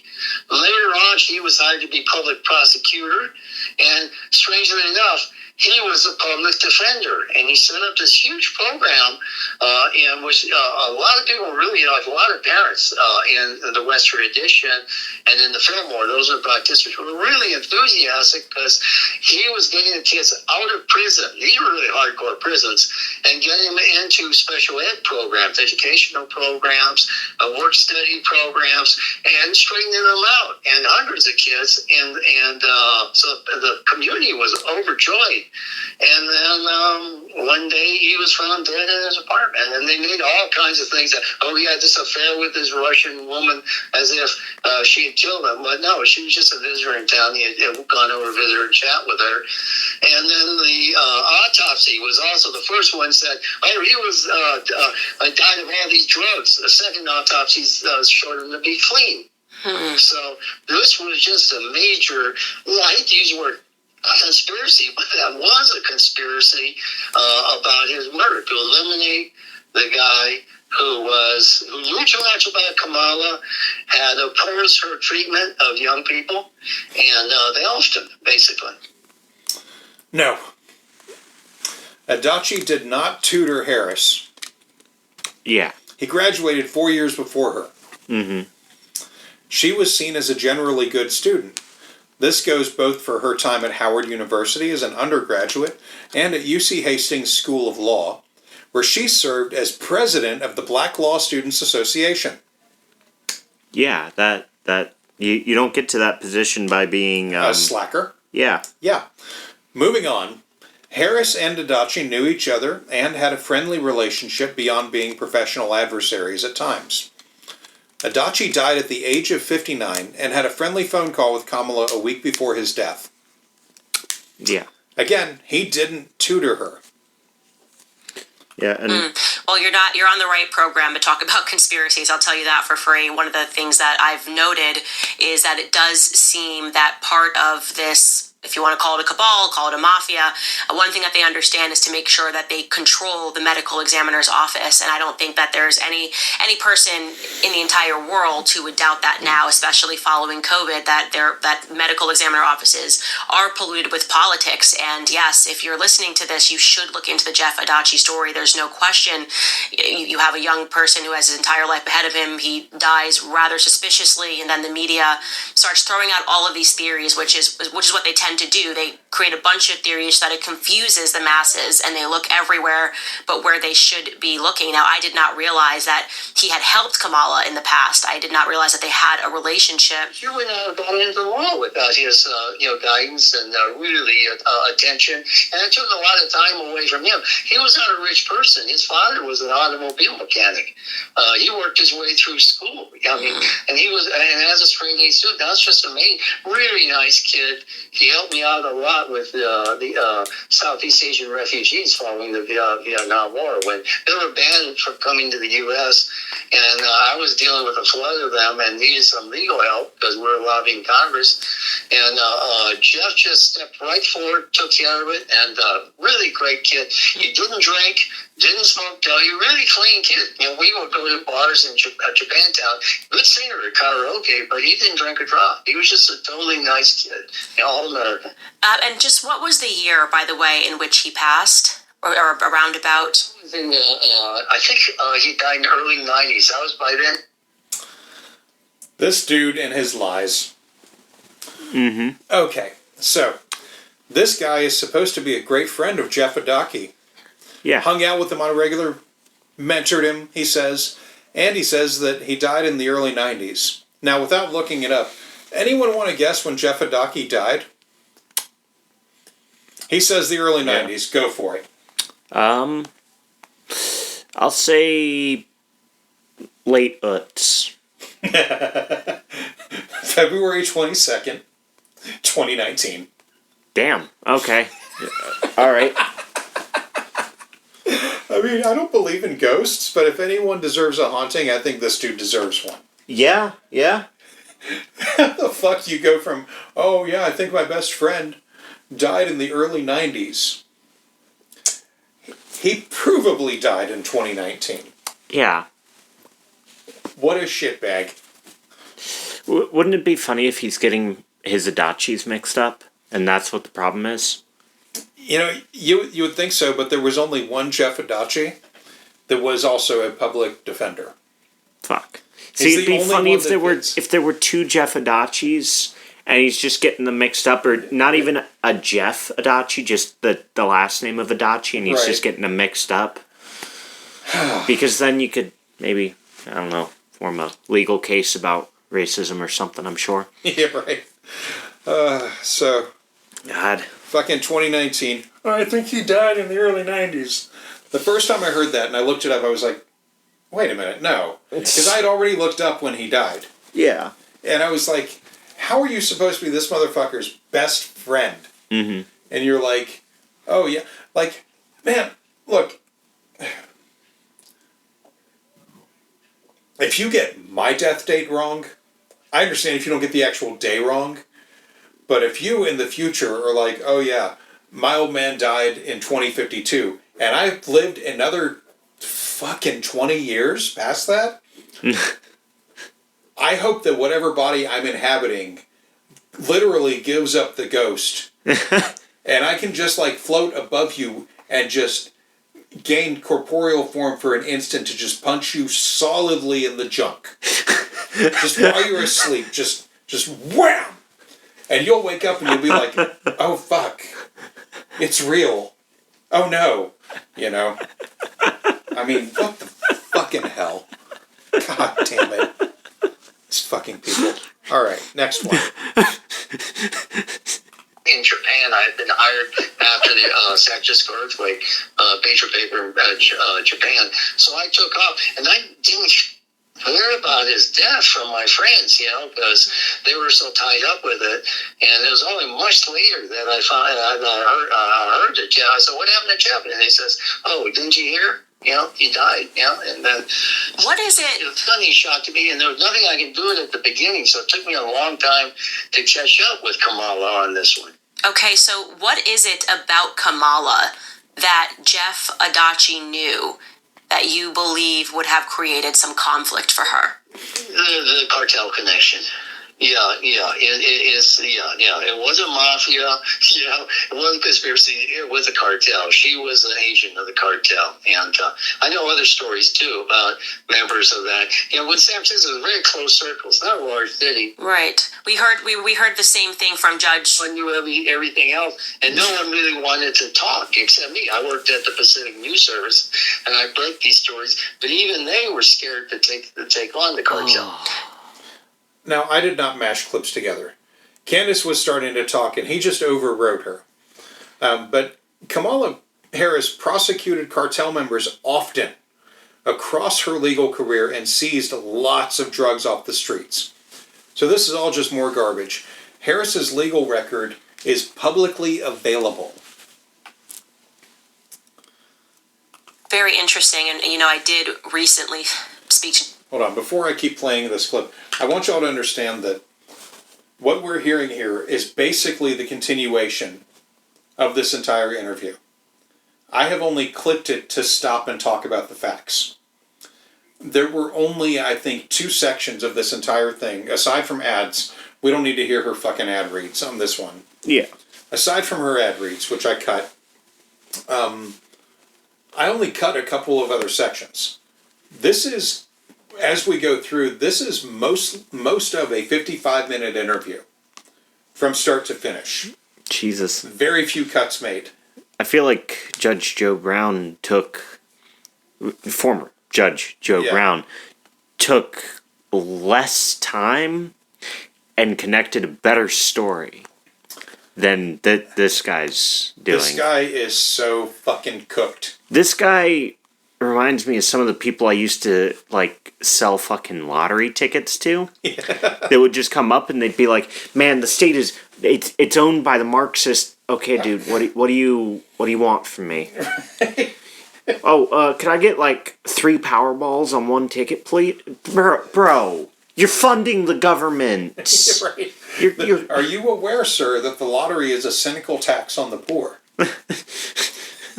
Like, that's all it is. That's all it is. God, the lottery is a cynical tax on the poor. One of the guys that had come up the one time. Yeah. after I'd just gotten done dealing with a dude bitching about the government. Yeah. He finally fucks off. Right. Finally get him to fuck off. And I start, like, my closing procedure, because I'm like, I'm fucking done with this day. I've got 20 minutes and I don't give a shit. Right. Well, this dude comes up and he's like, hey, can you ring me up real quick? And I'm like, fuck it, fine. Yeah. You know, I'm helping this dude out. And he starts bitching about the government the same exact way the previous dude was. But I hurry him along. Yeah. And you know what he fucking pulls out and hands to me? A goddamn EBT snap card. And I'm just sitting there, and I look at it, and I look at him, and I scan it, and I go, man, government sure does suck, doesn't it? Right? And it's like, how can you sit there and go, they do nothing for the poor, they don't do anything. Oh, here's my snap card, by the way. Yeah. Like, Here's my food stamp benefits card. Yeah. Oh, God. Sorry, that dude just fucking reminded me of those assholes. I'm sure there's going to be more reminders here. Oh, God. Here's the next one. Very interesting. And, you know, I did recently speak to Judge Joe Brown, and he kind of intimated the same, that she was definitely involved in a lot of dirty politicking, and especially Willie Brown as well. And you mentioned Willie Brown in your piece and his connection, which you allegedly had to the cartel. Could you expand on that, please? Yeah, well, he was from West Texas. He was there's a lot in California, a lot of immigrants from West Texas. You know, when the cattle industry the ranching industry wasn't doing well, they migrated west. He got a law degree, I believe in San Francisco. And his contact with the cartel was very, very early on. They probably helped him get his law degree. I remember one time, he knew me, you know. We were going to a public event. It was sort of like a carnival. There was going to be some speeches at. And I was walking toward that with my girlfriend. And then he comes walking right behind me, grabs me by the left arm, and squeezes my arm as hard as he can. But you have to understand, I used to be a steel worker, a welder. I worked all kinds of jobs earlier in my life, so I was tough as nails. And once he felt my muscles flexing, he opened his hand up and just walked past me, past his hell, sort of in humiliation. You know, that he couldn't intimidate me. That's the kind of guy he was. Wow, unbelievable. You hear these stories. He was a very threatening fellow, and he knows me. When I talked about another girlfriend of him is London Breen. She's a mayor of San Francisco, and the first thing she does for homeless people as a welcome wagon is give them a pack of syringes and a bottle of heroin to inject. Wow. It's not a joke. You know, this is... Willie Brown is from East Texas, not West Texas. Yeah. He's from a town about 80 miles east of Dallas called Mineola. Anyway, no cartel connections either. He left Texas after high school to pursue a better life. Homeless people and house persons, whatever title they want, are also not being given drugs and needles in San Francisco. The next shit is going to get a little racist. What they're doing there. And so working on behalf of the cartel, and we heard from Judge Joe Brown last week also that while she was in power in San Francisco, that she worked to help George Soros essentially commit legal theft by protecting one of his companies. And so we're hearing over and over again that essentially she was given power to make sure that the elites are allowed to continue these various illegal trades that they're participating in, and you seem to confirm that. I do want to... San Francisco was run by basically the Jewish mafia. You know, Dianne Feinstein, she was born a Catholic and went to Catholic girls' school, but she married a Jewish guy and then just flipped over, and then... And I knew, and the Jews were behind the drug industry there. I remember visiting the Harlem one because a friend told me, "Oh, we got to go over there and visit this guy."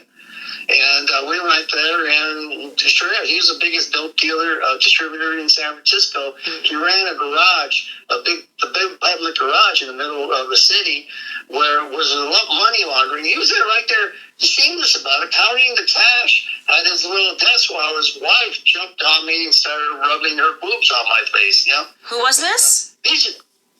I forget his name. He was the major money launderer for the cartel, and the laundry was this huge public garage that everyone in San Francisco that parked there, because it's a very crowded city, had to use. There's this like 6-story garage, and then he lived on Bilt Hill there in a big mansion, and I was just invited there by a friend, and we were smoking some weed, and he was saying, this is the greatest era in American history because the heroes like what's his name, the head of Microsoft, Bill Gates. Bill Gates, he's a giant of American industry, and I think this guy's out of his mind. He's smoking too much. He's smoking too much of the product that he's been selling. So. Well, it's he was very core to the whole Jewish lawyers, but more important, the real estate industry, because that's why they had all the young boys arrested. They clear out the Western Addition because they wanted to put up nice, cute little apartments and cottages for the gays coming in from all over the country, because they figure, because most of them are come from rich families. They live like 5 to a house to a building, share quarters, and they're going to die of AIDS, within the next 6 years. So the house will be up for real estate again. Wow. It's really cynical. This is like a Dracula movie. It's something out of this world, and this was America's most liberal city. All right, okay. I know anybody can be a drug lord and a drug dealer and a dope slinger, as it be, but somehow thinking of a Jewish man as one is simultaneously a funny thought and almost unbelievable in the regards of, we keep the heroin in Levska. Right. I don't know why my Jewish accent wasn't wanting to push through there, but... Well, here's the thing. I believe maybe 10% of this happened, if at all. Well, I mean, he did say he was, smoking pot, so... Well, I'm sure you noticed the lack of names and details. Yeah. But he is quick to say the Jewish mafia was running San Francisco, which Candace should be bleeping out if she thinks it's what got her yanked from YouTube for a week. Yeah. As she said before. Maybe this is the test to make sure. Well, we know it isn't, of course. But now it's time for some Kamala mother bullshit. Yeah, and it's like I said, it's stunning because we had Judge Joe Brown on here, and he's confirming all of the same things. He was speaking about Martin Luther King's assassination. He was speaking about, how the government had a hand in that. And it is, I think, for a lot of people who, about over 1 million people, I think 1.5 million people have watched that episode, and they said, I feel like I'm learning American history for the first time, because you learn in your textbooks that everything was just above board, and America's just been this great country, and, it's very stunning to hear from people who grew up in these various cities about, mafia-related crimes, talking about drugs, talking about the corruption of Kamala Harris and how she was in the weeds on this, and quite terrifying, knowing that she is trying to be elected as the president of the United States. I do want to shift gears and talk about her mother, because I was quite stunned by your assertion that she was involved in the MK Ultra program, and yet that to me seemed to be the only thing that made sense, because she seemed to be sort of infiltrating the civil rights movement. And I'm going, what is this alleged brilliant scientist doing, constantly involving herself in civil rights protests and making friends with these individuals? And because I'm well read on the MK Ultra program, I recognize the connection there. Can you speak about what she did, or what you are alleging she did? Yeah. Well, the first thing, you got to understand that the Pollen clan, they were like clerks,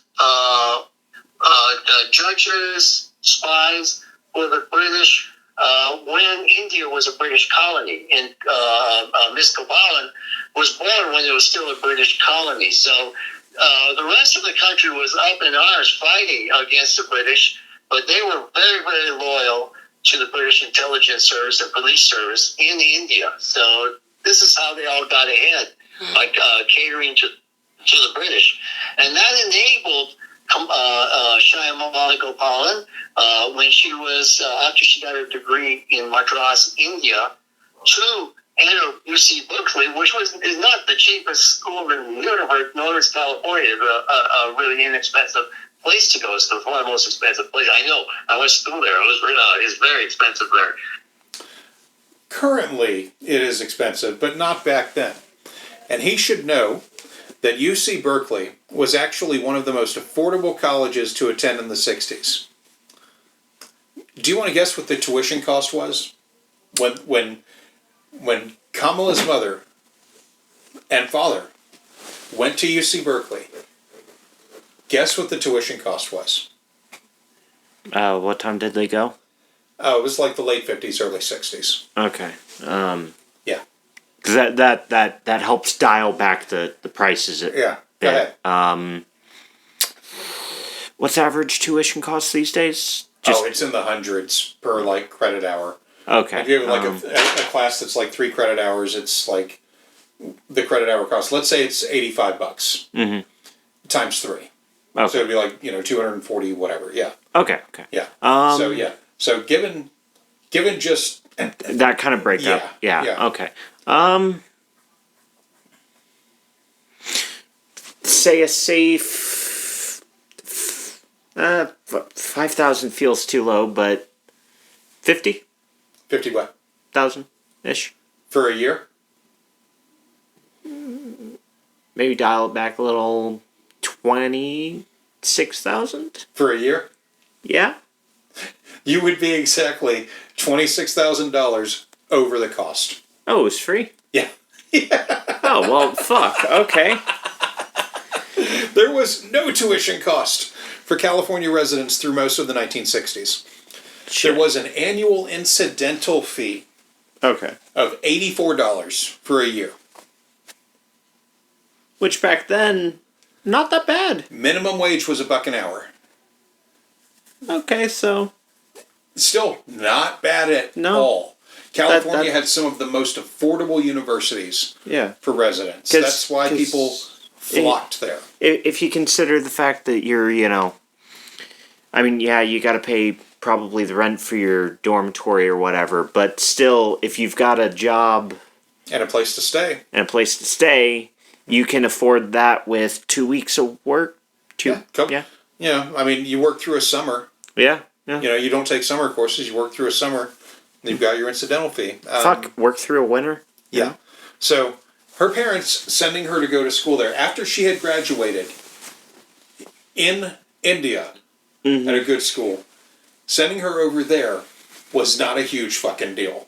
No. It wasn't a huge fucking deal for a lot of people. Not to mention that, as far as I understand, Indian schools have always been really good, like most for the Asia technical, area schools. Well, yeah, for the technical stuff, like they've always valued technical and medicine, mathematics. Yeah, it's always been a pretty good scene over there for the higher learning. Yeah. But yeah, that fee of $84 increased to $300 per year in 1968. Still pretty affordable. Yeah. But that was long after Kamala's mother had graduated. He claims to have been a student there at the same time. He should know that shit was free. Yeah. He's a fucking liar. Time for more of it. God.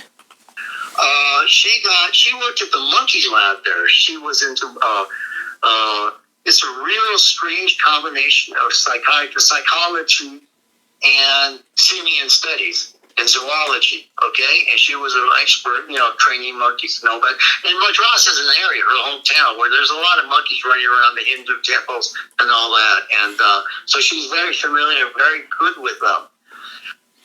Shamala was born in Madras, which has a sizable simian population, but her father was a bureaucrat and the family moved around a lot. She was not a monkey expert.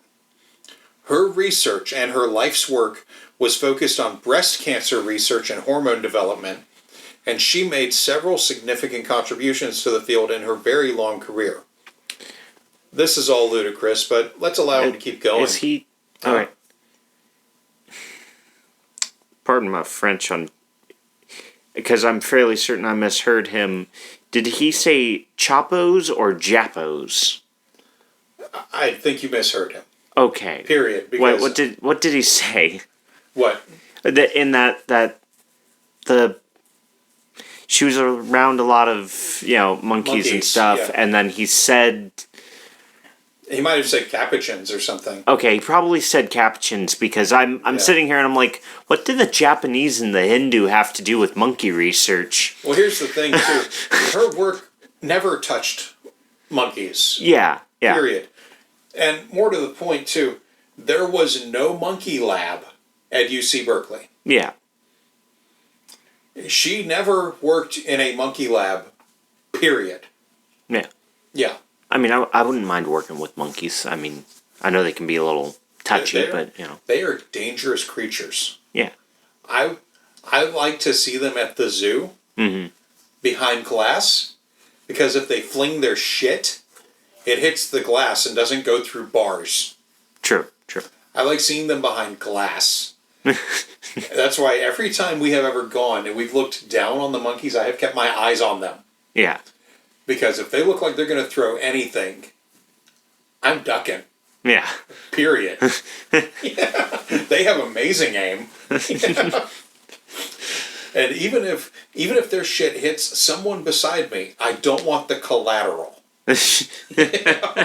Like, even if they hit some asshole beside me, if it breaks off, I don't want it to hit me. Yeah. I keep my eyes on them. I'm very attuned to what's going on down in the monkey areas. Anytime we've been to a zoo that had an overlook, I have always paid attention and kept my eyes on them until we were out of throwing distance. Yeah. Possible throwing distance. Yeah. No one's to say that they don't know how to lob it like artillery. Oh, I'm sure they do. Yeah. I'm sure they do, just literally for shits and giggles. Yeah. Yeah, because they're very smart creatures. I respect them. Mm-hmm. So, let's allow him to keep going. And she ran the theory of, and this was a time of Jane Goodall. There's this huge boom of women who work with apes, okay? There were ape programs set up all across the United States and England and Europe out of excitement of the Goodall story, news stories. And Goodall were treating apes, the monkey children, as sort of like human children and getting some very, very good responses of taming them. So she was of that school. Now, what happened while she was at UC Berkeley, after she got her degree, she moved out of Berkeley and took her 2 kids and divorced her husband, this guy Harris, Donald Harris, who was, at the time he was in biology, then he went into law. Nope, and nope. Shamala graduated in 1963. She divorced Donald Harris in 1972. Donald Harris never studied biology or law. He stuck with economics as his sole focus throughout school. Yeah. Next. And moved to San Francisco and did nothing for 2 years. She waited 2 years while her application was in to a hospital in Montreal. So this was the Jewish hospital in Montreal. Okay, so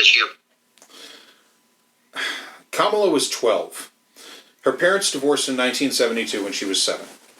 Shamala Gopalin did not sit around for 2 years or for 5 years while she waited on an application to go through. Fuck off. She didn't apply either. Mm-hmm. She was asked and invited to go, and she accepted the invitation. She worked at UC Berkeley until everything went through. Next. like you? Yes, that's where she eventually did work. Yeah, she was eventually employed there. Process, because they have to check all your background, everything, every little detail about her. And this is because the very famous psychiatrist who really got the MK Ultra program going. Ewan Cameron, he was a Scottish guy, a pedophile, and he was a torturer. He used all sorts of drugs on victims of that program. He passed away, and there was like about 7 to 8 year hiatus where his program was shut down because there was no one in charge, and they had to move the program because Congress, there was a secret, not so secret.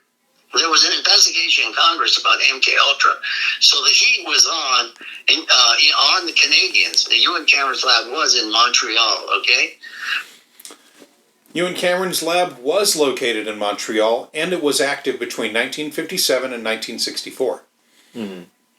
Shyamala would not have been asked to go there, and they arrived in Montreal 12 years after the lab was closed. Yeah. It was not restarted. No. This man has gotten almost nothing right for events he supposedly witnessed. Yeah. Knew about, lived through.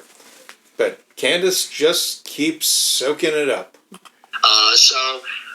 The heat was on the Canadians to fess up, so they shut that lab down. There's an infamous Allen lab, and then they wanted to set up another center, also connected to the University of McGill University there in Montreal. They had to have that certification. And in the meanwhile, they were trying to find the new director to take over from them, and she finally got the call. They brought her over.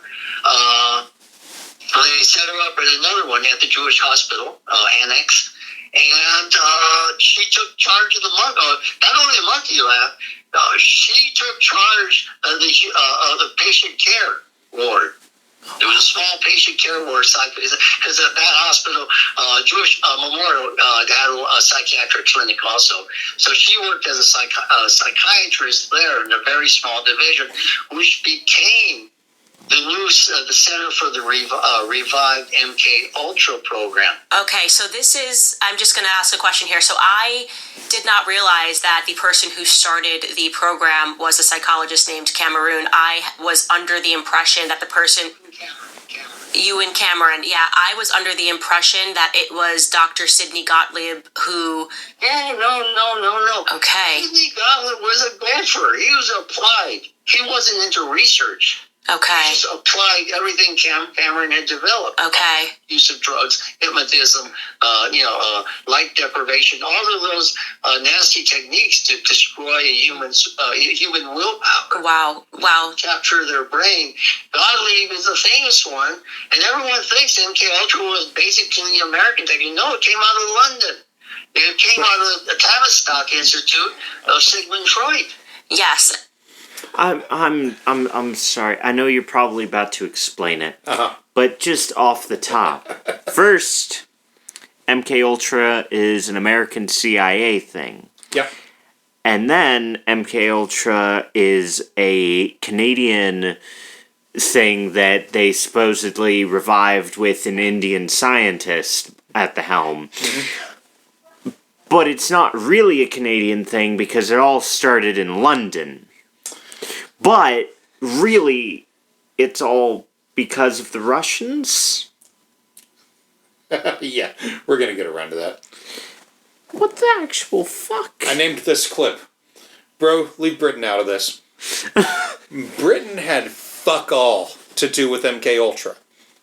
That program was started by Alan Dulles with the CIA in response to programs they believed were being used by the Russians, Chinese, and North Koreans, while over 80 places were used in America, and obviously a few in Canada. The UK had nothing to do with this shit, aside from probably knowing about it. They weren't engaging in it. The UK has engaged in war crimes and other bullshit, but they don't get off easy. But this was not their deal, for fuck's sake. Also, the bit at the end where he mentions the Tavistock Institute, that place was founded after Freud died. Yeah. But Candace just swims in this thing she supposedly knows about.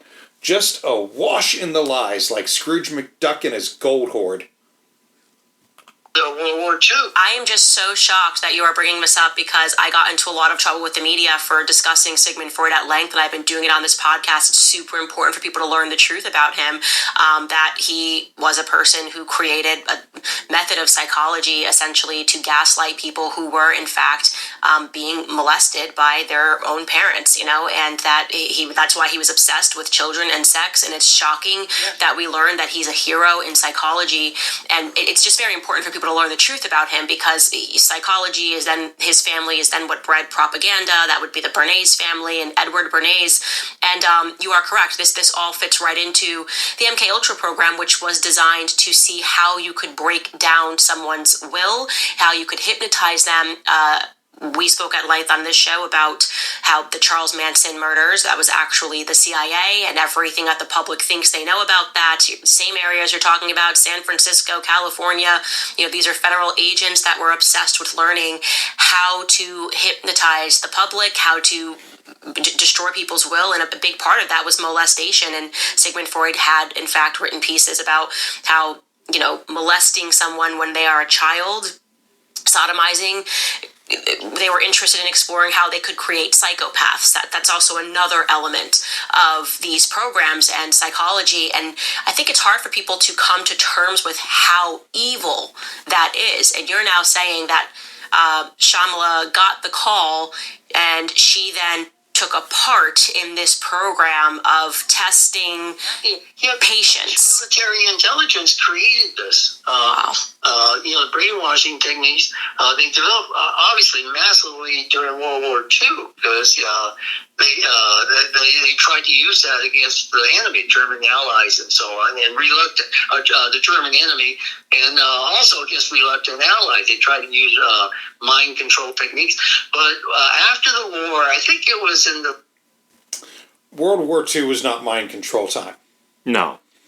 That came later in the post-war world. MK Ultra started 8 years after Dub Dub Dose. Yeah. If anything, I'd say that the Cold War would be a better war to try and bring into it, of, mind games and shit, considering... Which is when it happened. Yeah, because, the Cold War's was just basically a bunch of fucking propaganda being thrown back and forth, with guns being pointed but no bullets being fired. Well, he never goes on to say it, but it's something that I want to say Behind the Bastards, I think they did a run on Sidney Gottlieb, actually. Yeah. And Alan Dulles. What the government found after spending millions of dollars on this kind of shit. Yeah. And getting so many people jacked up on LSD without their knowledge. Mm-hmm. What they discovered was that the way to get people to do what you want is not to go through all of this crap, because ultimately what they found out was that you can't really control people. No. With hypnotism and light deprivation, all this shit, drugs, you can't really control people. You can't make an army of soldiers that way. Yeah. You can't, bend people to your will with, all of these techniques and shit. What they found is that the ways to get people to do what you want are very simple. Mm-hmm. Credible threats of violence and money. Yeah. And often, not a lot of money. No. Where, you don't have to give someone $1 million to do some traitorous shit. We should know, because a lot of our traders have folded for far less than it would take for them to buy a house. Yeah. They can get our traders to fold. People that live in America. Yeah. That have good jobs. Mm-hmm. They will sell state secrets for way under their salary. Yeah. We know that. The adversaries know that. Everyone knows you don't need this shit. All you need are credible threats of violence, and even that doesn't get you very far. But money? Money opens up all the doors. Yeah. Or just favors. Mm-hmm. There was a time in my life, and I talked about this a little bit in our last episode. I mentioned that I went to a naval base a lot on a nightly basis. And, I was doing a courier type job. Well, that courier type job, I was throwing newspapers. Yeah. I went to this naval base. It was NAS Cecil Field at the time. It got decommissioned in the Clinton administration, and now it's like a kind of a public facility. You can go there. You can play golf on the old like officers' golf campground. It's I mean, it's pretty. I actually know because I did that when the base folded back in like the late '90s, early 2000s. Anyway, it was the late '90s because the early 2000s. I'm sorry, because I was throwing newspapers right up until the base closed. Yeah. And it was shortly after the base had closed that I quit that job. Yeah. But when they were open, what would usually happen is I would roll up, to the guard shack. Mm-hmm. And I would hand the main guard at the shack a newspaper in a bag. Yeah. Now, I could always tell when it was someone's first day. Mm-hmm. Because they would either act offended that I was handing them a bribe. Or they would be like, I'm going to have to inspect your car. To which point it's like, man, I am on a schedule. Call your CO. Yeah. You cannot look at my car. I'm not driving onto the space. I'm not driving into the parking lot. Keep your gun where it is and call your fucking CO. Mm-hmm. And tell them that the newspaper man wants to get on base. And, that the more that they would fight me on it, the more like I would be sitting there, and eventually someone would come out from the office. Yeah. Whether it was the guy running the shift or the actual commanding officer. But someone would come out from the office. They would wave to me. We would talk in friendly manner. And they would tell them, take the newspaper and let this man go. Yeah. My car was never searched. Not once. Yeah. Well, anyway, I would get on the base, and usually what would happen, and I was used to it, was I would have an escort. Mm-hmm. There would be a cop behind me the whole time. Yeah. Like I would drive the speed limit, but I felt safe. Like, I'm on a naval installation. There's a cop behind me running his cop cam. Mm-hmm. He's there to make sure I don't go off script. Yeah. Okay. I'm getting paid decently for this. I don't give a shit. Well, I would go to, there was an officer hotel. Yeah. On site called the BOQ, Bachelor Officers Quarters. A decent hotel. I would go there, I would give them a stack of newspapers. Yeah. So, I was pretty well ingrained into this job. Well, I always used to think it was funny what people would do just to get a free newspaper. like because the naval base and the accompanying, it was called Yellow Water. It's a stupid, silly name for anything. Yeah. The Yellow Water was a housing development that the Navy had. Yeah. It was a bunch of like quadplex houses. Okay. Like duplex, triplex, and quadplex houses. On base, they had a bunch of duplexes. But in Yellow Water, that was where a lot of the larger families lived in their places. They had like these duplex, quadplex townhouses. We lived in a similar one. Yeah. Actually, where we lived in one of our spots was former Navy housing. Okay. Yeah. Yeah, over there in Green Cove. Yeah. Yeah. That was former Navy housing at one point. Okay. So it was similar to that. Anyway, so yeah.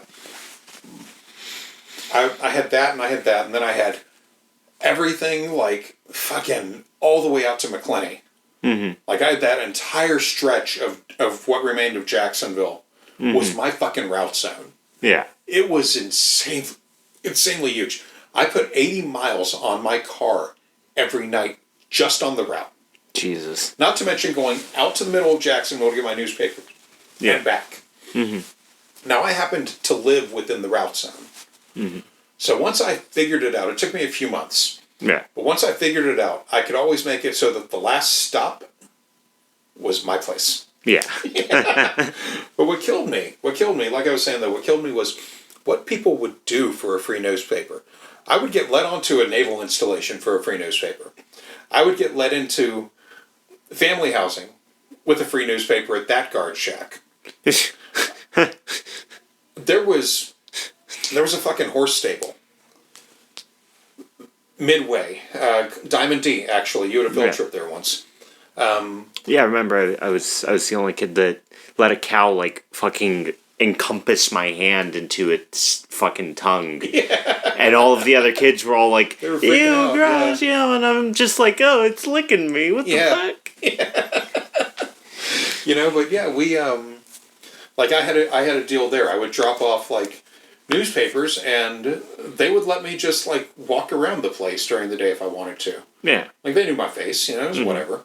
But yeah, I had all these little, like, deals set up just to, like, give people a free newspaper, because throwing the newspapers, I was given a stack of them for free every day.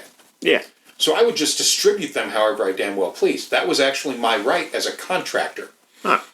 So I would get like 50 extra papers a day to distribute, or up to 50. Yeah. And, I'd be like, all right, well, I know where a dozen of these are going, and I would keep a few extras to, like, give out to family and friends, or if I knew I was going somewhere, I'd just drop them off a free newspaper. I got so many, like, ins just doing that. Now, all of that said, that job sucked ass. Yeah. It was one of the worst jobs I've ever held in my life. It was literally every fucking night for a year. Jesus. Literally every night. That's almost worse than working for Bachman's, the floral company. Yeah. Yeah. I talked to one of the florists. Yeah. And she told me, oh, yeah, no, I only have 1 day off a week. And I was like, really? And it's like, yeah, if you want 2 days off a week, you have to work with the company without taking any time off for 2 years straight. Oh, Jesus. And I'm like, is the pay good at least? Yeah. Oh, it's like 14 an hour. I'm making 18 an hour, and I get two guaranteed days off. Right. Plus PTO, sick time, and I can call out of a shift whenever the fuck I please. Yeah. Get a different job. Yeah, no shit. I mean, it's... That and you're allergic to half the product you're selling. Why are you? Yeah. Like, if you have to pump Benadryl like it's Pez before you go into work, maybe you need a different job. I mean, but yeah, it was... should be the size of, like, Benadryl, the size of Pez, and just have a Pez dispenser. Oh, totally off script, but I saw the most awesome Pez dispenser in a picture the other day. Yeah. It was a xenomorph. And when you did the Pez thing to, like, lift it up, the little mouth in the xenomorph mouth would come out and give you the Pez. Okay, that's cool. It's pretty awesome, Yeah. Yeah, but but yeah, I mean, like I said, I saw what people would do for a free newspaper. Yeah. Like, I mean, I wasn't asking them for state secrets or anything, but I knew if I had a conversation with any of these people, and frequently I did, they would just spill secrets. Yeah. I didn't want to have conversations with them, because I was always like, man, they're going to say some shit to me and it's going to be on record. And then I'm going to get pulled into an office and I'm going to be like, look, I just want to throw newspapers, man. To be fair, I don't even want to do that. It's just my job right now. I'm on a contract, Yeah. So, but yeah, it was, so that job was fucking crazy. No one should do that shit. But, oh yeah, also unrelated, but I had a boss, and my boss changed up. Yeah. And so this new guy decided he'd be my boss. And I was like, all right, I feel bad for you. And he goes, okay, well, whatever the easiest day is for you, like Monday or Tuesday, just let me know. He's like, I want to ride a route with all of the drivers at least one day. Like, all right, man, we're using your car. Yeah. He goes, okay. Okay, we figured it out. We got all my newspapers in there. We start driving. We got into this one section that I knew was bad dirt roads. Yeah. It was bad dirt roads when it was good, and it was almost never good. And so we're driving along. I was like, man, you're going to want to slow down. Yeah. He goes, oh, my car can take it. All right.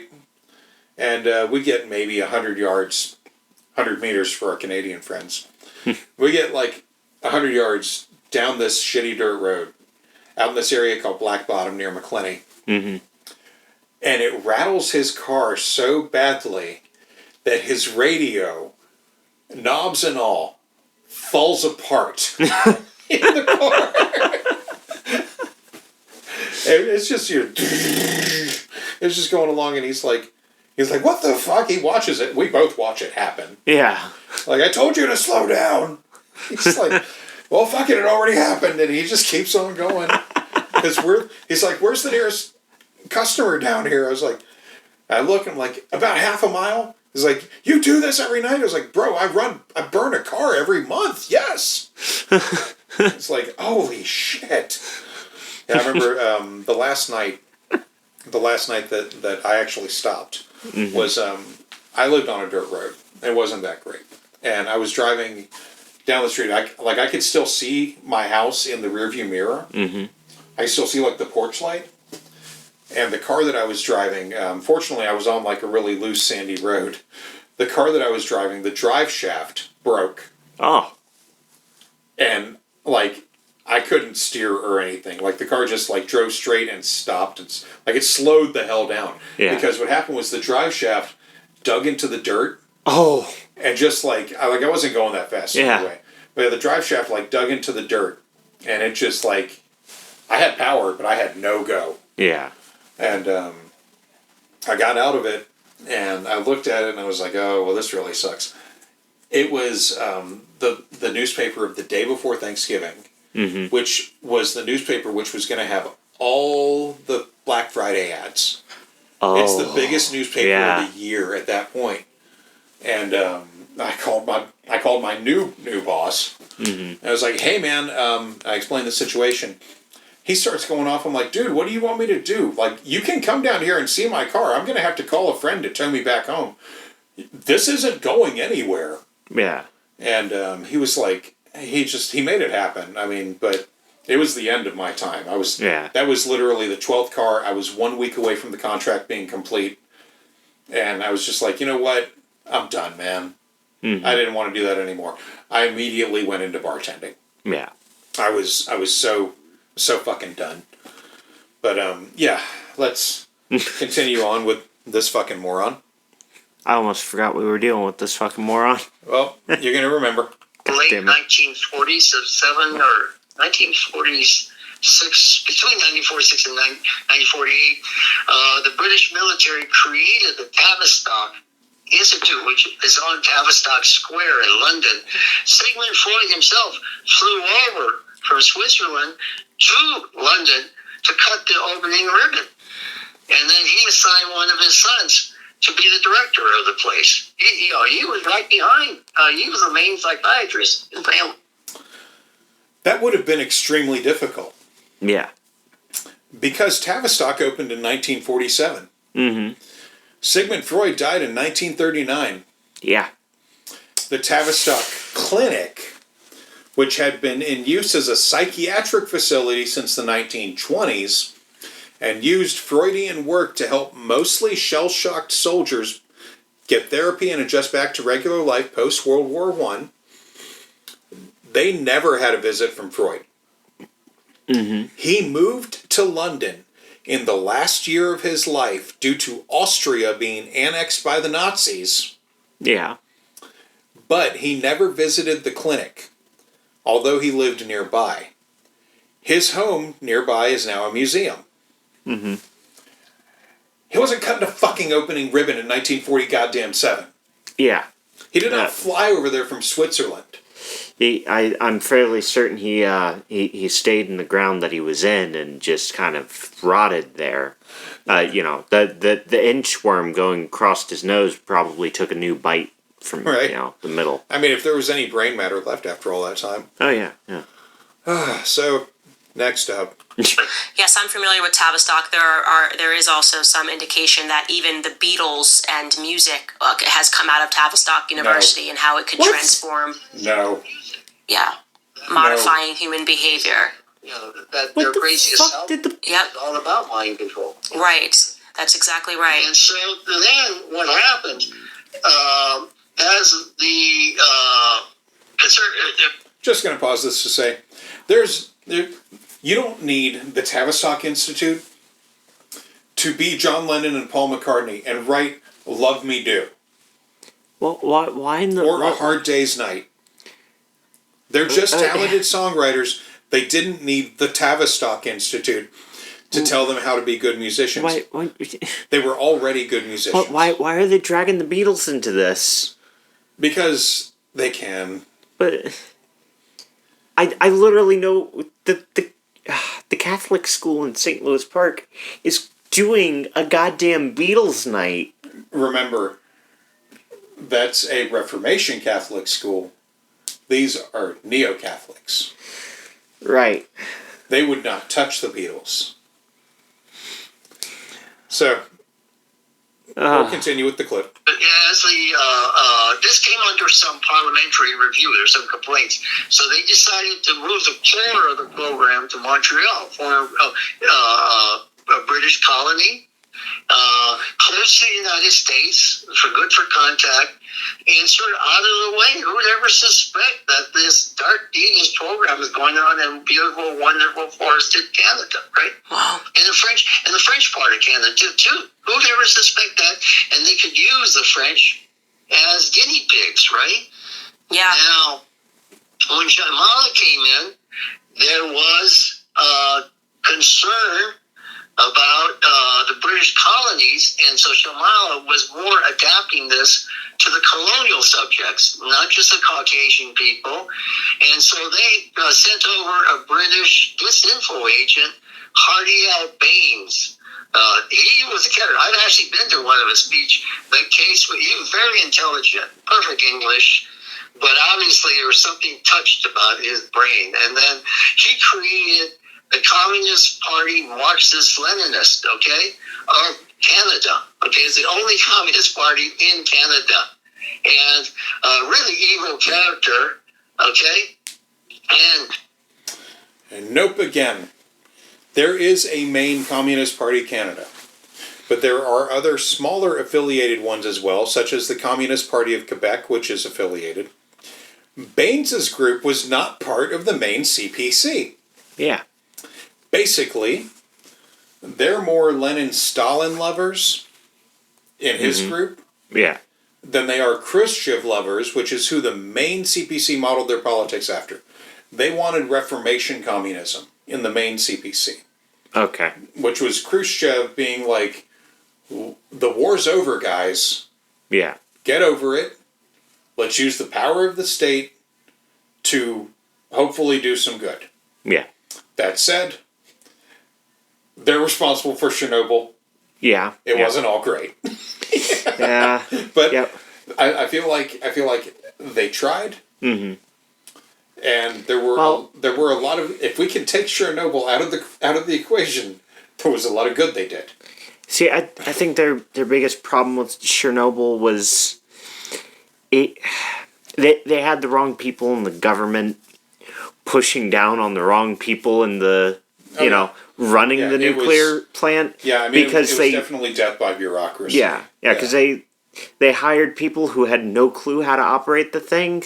Yeah. And if they weren't being pushed to just hire a night crew, they might have actually, not caused a Chernobyl. Yeah.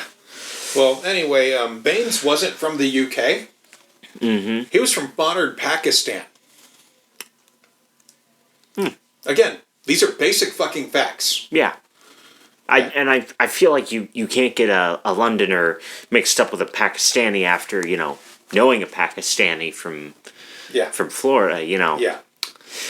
Yeah, like, I mean, Pakistan and India sit on a border next to each other, and they were for a long time the same landmass. Yeah. Like, so yeah, it's all just bullshit. But here's the next one. The patients that Shyamala was producing for, very convenient, both Indians. He was a Sikh, but very independent of the Sikh movement. He was not part of the Sikh liberation movement. Him and Shyamala were we call conspirators, I guess you call them. She would give him her patients, the young ones, especially they were focusing on younger people. They thought older people were not great subjects for this program. You use young guys who've been out of orphanages, out of prisons, and so on, to detention. He put them with Hardio, and he did this thing called the living statues. Okay. I saw one. I think it was a July 4th weekend. I was off. I had a lot of jobs in New York, but July 4th, I was my rare 3-day, 4-day holiday. I took off with a bunch of friends, and one Canadian guy wanted to go home. We drove up there all night, and in the morning, as we approached Montreal, we saw the human statues, on the road. So we slowed down and stopped, got out. My my friends were pretty rowdy and been drinking beer all night. Walked up to these guys. They're guys, guys and women, girls, guys and girls. They were all in these revolutionary poses, posing like Russian revolutionaries, some with their fists up, other holding up a stick like it's a gun and all that, right on a public road, okay, a major highway, not a major highway, but a highway. We got out. My friends walk up to them and start to try to get them to flutter, to wince. They wouldn't move at all. They're done. They're frozen on that. And one guy wanted to poke one at me. I said, better not do that, man. You could be sued if gouge a guy's eye. And then we all got spooked at once. They said, this is really, really, really weird. We got to get out of here as fast as we can. So we jumped back in the car and went to Montreal for basically a weekend bash, what turned out to be a total bust. And so I got a glimpse of the Living Statues program. This was later applied to the Vietnam War, okay, soon thereafter. Hardy Albanes wasn't involved in anything like this. He wasn't a doctor, for one thing, and Shyamala didn't do shit like this. I could find no instance of living statues along a roadside as an exhibit anywhere in the 1970s. Yeah. That'd be something that would make some major news. Yeah, there'd be a write-up. Especially if they're, dressed like Russian revolutionaries. Yeah. That's not something that's just like, oh man, we were doing some, that might be the problem. They might have been doing some acid. Yeah. It was the 70s. Right. Well, here's the next one. The CIA recruited. They just put together a group of 200 special combatants to helicopter into the Ho Chi Minh Trail into Cambodia and Laos because it's illegal to fight war then. Each guy, as a loner, would be dropped off the helicopter. He could run like up to 410, endlessly. These are really mind-controlled people. They would hide behind a tree trunk like up to 2 or 3 days to await the person there, the officer they're supposed to shoot, to kill, without going to the toilet, without batting their eyelashes, and in that same frozen pose. And then with some sort of timer they had, I have no idea, the timer would put them awake, warning them that the guy's coming down the road. They take a shot at him, kill him, and then run like hell. Now, out of that program of 200, there were only 12 survivors. Wow. The Dirty Dozen, we called them. They got back to the United States. The Army flew them back. They were all at the CIA headquarters together, and the CIA said, we don't know what the hell you're talking about. We don't know who you are. You're lying. And kicked them out. And they became sort of a motorcycle gang in North Dakota and western Colorado. And I met one of them, so I knew the backstory of it. He was a Canadian Indian. Wow. This is there at Shyamala's facility when he was a kid, when he was young. The Dirty Dozen operated in Arizona in the 1960s and had zero known presence in North Dakota or Colorado. Those areas were controlled by other gangs. Candace is about to go through all the crap that I've been keeping off this show over the last month before jumping back to Shyamala. But before we go back into that, I just want to say, the Dirty Dozen in Arizona got absorbed into the larger Hells Angels. Gangs sometimes merge. Yeah. Like companies. Yeah. They merged into the Hells Angels, which increased the Hells Angels' reach into Arizona. Yeah. There were other gangs that were in North Dakota, Colorado, etc. from the 60s on. There probably still are. Yeah. They were not this. No. This, if some guy told him this, he was making it all up to probably try to get a free drink. Mm-hmm. I don't buy any of this. I could buy that somebody told him this shit. Like I said, it'd be like, man, give me a drink, I'll tell you a story. Yeah. Yeah, I've seen that interaction happen. Yeah. A friend that used to be a bartender and used to work down in Texas. Yeah. Specifically, on that stupid island that's there. Oh no, I do not know anything about Texas. It was in that audiobook that we listened to on our way up. It was the first place in Texas to fold to the church cult group. Yeah, again, I don't remember. Yeah. Damn it. Doesn't matter. Anyways, they worked down there, and they were part of the whole motorcycle cross-country, whatchamacallit they do. Well, when they'd come through, they'd be sitting there, and they're in the bar, and all the bikers would file in, you know. They'd say their highs, get their drinks, and as they start drinking, their stories start to get wilder, and they start to go, hey, I served in Nam once. You want to hear about what I did in Nam? Give me another beer. The bartender's cut me off. Yeah. Yeah. That's the kind of shit that starts rolling out of them once they have enough beers in them. Yeah. You know, like, ugh. So, here's the next one. So I'll tell you what spooks me about what you're saying. First and foremost, the more that I have dug into her genealogy, there are a couple of aspects there that are fitting a little too perfectly with what you're telling me.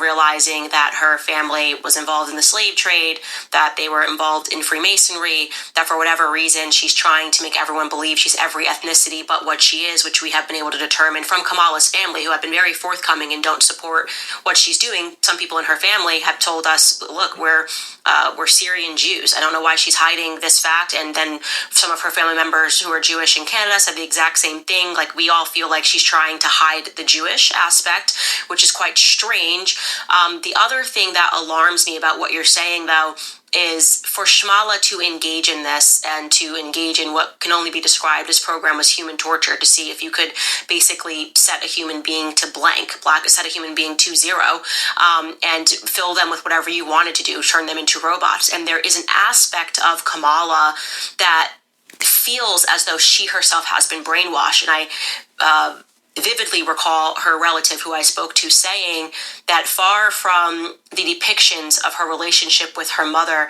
that she gives to the public today, her mother was militant, is what he said. Her mother was absolutely militant with her children, and she now makes it seem as though she had this flowery childhood. So you have this woman who, for work, is engaging in this psychiatric torture of citizens from around the world, and then you hear from her family member that she was militant with her children. And then I watch Kamala's behavior today, and it seems like she is a blank slate in which she allows every personality to fill. Like, she can be Jamaican yesterday, she can be Hispanic tomorrow, she can act like a black preacher as she's just done, and that terrifies me in a sense. It's almost as though Kamala herself has been brainwashed. What do you think about that? Oh, absolutely. You got to understand, her mother had to take care of these patients. They're her treasure. That's her right. That's her income. She was able to buy a house with all that, and a pretty damn good house in Montreal.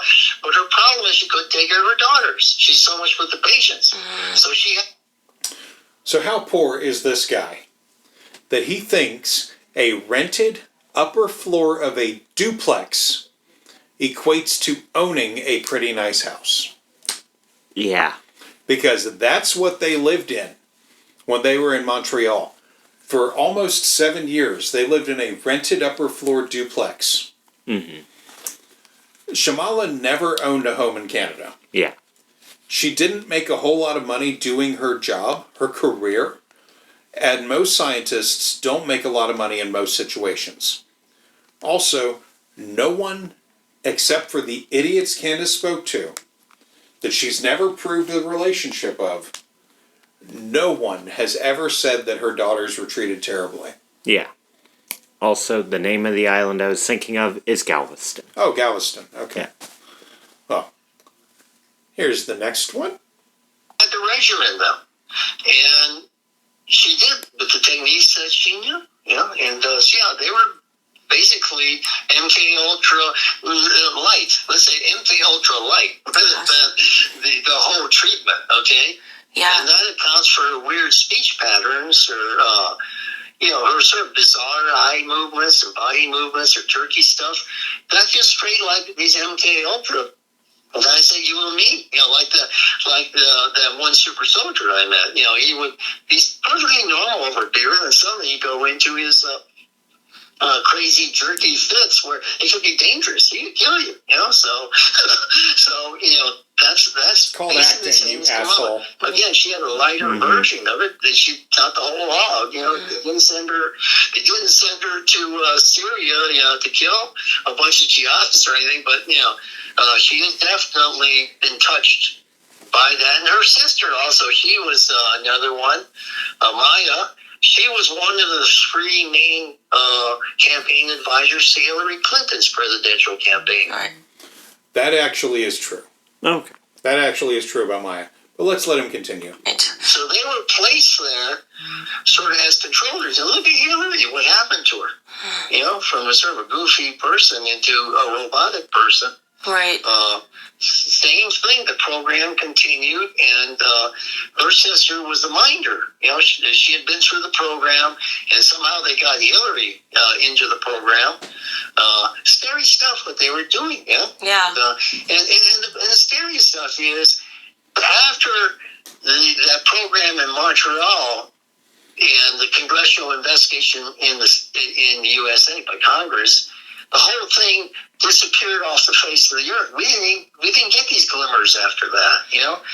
We know that big Seattle anti-World Trade Organization protest by the labor unions. And my ex-wife was a member of the Culinary Workers Union in San Francisco. She was up there. She said, a bunch of these crazy guys from Canada wearing masks. There were these small, short guys, and then the big, tall guys came throwing rocks at us.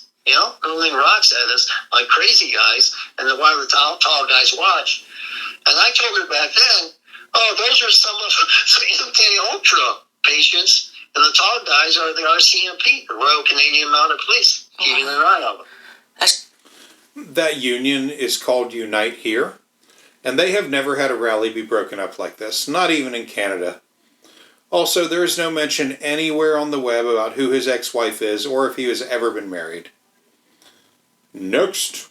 Just unbelievable. And it's funny that you bring up her sister. Mm-hmm. So the program cranked on, but they found, instead of just murdering people, probably this Black Lives Matter thing also. You had all these very weird people coming in and starting a lot of trouble, violence. Oh, yeah. Where most of the protesters were they're just laid back hippies, Yeah.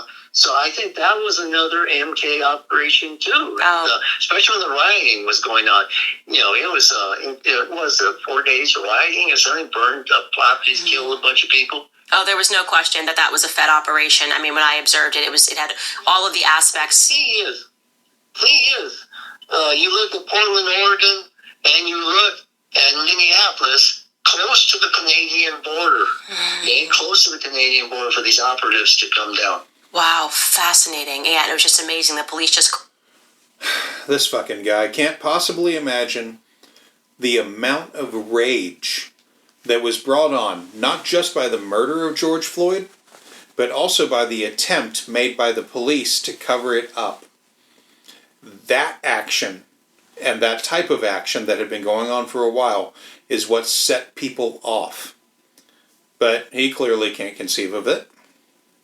Couldn't arrest these people. They just couldn't make it happen. But then January 6th, they're suddenly able to identify every single person who attended. And so you really understood that the government was involved. Because when they want to capture people, they certainly do. And when they don't, they certainly don't. And yeah, I'm pushing back on this too. The J6 rioters showed their faces proudly, many of them. And there are many, many cameras in the Capitol. Contrast that also with the fact that they were all engaged in criminal shit, and the companies here, such as Target, chose not to press charges or pursue rioters after the Floyd protests died down. The difference is that capitalists wisely chose the path of forgiveness for once. Yeah. But hey, time for more Harris BS. I do want to also ask you, by the way, since we're talking about Kamala and her relationships and this kind of open secret, that, I mean, there really is no other way to say it, but she slept her way to her position of power and was handed power. This was not a meritocracy in San Francisco. This was whether you were in with the mafia or out with the mafia. But you had mentioned in your piece that Kamala was previously married, and that is rather explosive. You said that she was married to a Canadian Brit and that you remember seeing the marriage vividly. 10 years ago, I saw the article. I always thought that if I see Kamala in the news, I always take note of it. But I was just reading it on on an airplane or something, so I couldn't steal the magazine. And I read, she was married to a Canadian Brit guy, happily married and living in Montreal, And he had some business in Toronto also. Okay. Apparently their house was in Montreal. That's all I remember of the thing. It was just something I read and I just had curiosity about. And I'm really regretting I didn't tear the page out and stuff in my shirt. I should have done it. Yeah, sometimes I'm just too honest. So it must have been a very quick marriage, because then she very quickly thereafter married Doug Emhoff. Yeah, that's what that struck me. And then Emhoff's got daughters, and the wife is still good and friends with Kamala. And like I say, because of the Jewish, he's in so-called in film production, okay, financing film production. But he's not a producer. Doug Emhoff is not a producer. He is an entertainment lawyer. Also, Yoichi Clark Shimatsu can't just admit that he was wrong or mistaken. He just tries to laugh off the bullshit article he made up.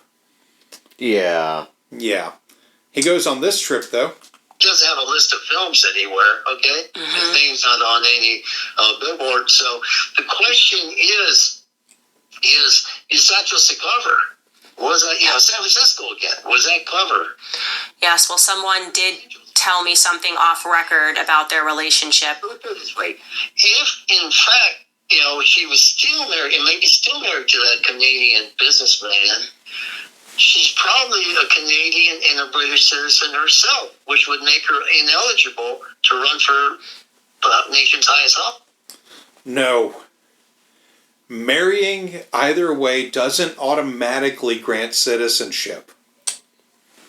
It is a process, just like it is in America. It might be easier, but it would still be a process that would be open to view.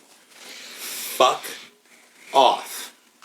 Yeah, like if I decided tomorrow I wanted to marry somebody from Japan, I couldn't just get a goddamn Japanese citizenship. I'd have to go through the visa process. Yeah, it'd be easier because I'm married to somebody from Japan. Yeah. But I'd still have to go through the whole visa process, the testing, all that good shit. I mean, even in countries where they actively want people to become part of it, Norway comes to mind. In Norway, the whole immigration process is really viewable. Like, anybody can see it. Anybody that wants to do that has every opportunity to find out what they're in for if they choose to get Norwegian citizenship. At any rate, if they want that for themselves, the process is viewable. It's easy to see anyway. Now, you can circumvent a lot of the wait time and a lot of the hoops you have to jump through. Yeah. By getting married to a Norwegian citizen. Yeah. Particularly if they were born there. Mm-hmm. Like, it really does, it really does, like, smooth the path quite a bit. I'm sure. In fact, there is a very good podcast that I used to listen to. I haven't listened to it in a long time, but it was called Life in Norway. Yeah. And that podcast was done by a British guy who had moved to Norway, and he had experience doing other podcasts. But he wanted to ask the question, why is Norway considered the happiest country? Yeah. And so he actually spoke with quite a few people who had been in similar situations to him, where they had been living abroad, in his case, I think he had been in Britain and he met his wife. They dated. They decided to get married and they moved to Norway. And his citizenship was getting smoothed out. Yeah. He also spoke with an American that did the same thing. And with a French woman who did the same thing. She actually has a blog, if I'm remembering it right. It's called A Frog in the Fjord. And it's about her experiences. And honestly, everybody seemed to have a really good experience. Yeah. Like, I had to stop listening to that show because I was like, man, they're really selling Norway hard. Yeah. Which, I don't know where I put it, but I was told that there's a Norwegian market here that's really good. Yeah. That basically anything you can think of that's from Norway, they sell it.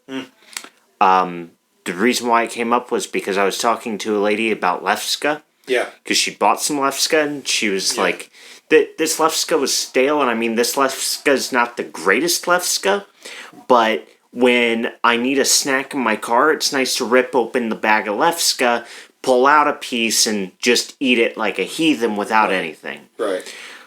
So can I get another thing of Lefska that's not stale? And I was, yeah, go get the Lefska. Yeah. The next day, she had given me the fucking receipt, and I misfucking placed it. But it was from that Norwegian place. Okay. Yeah. And she was like, here you go, and it's got a Norwegian-ass fucking name. Yeah, I'm sure it's easy to find. Yeah. I'm sure it's easy to find. I'm sure it is as simple as, like, Googling Twin Cities Norwegian Market, joint, yeah. and just getting it, yeah.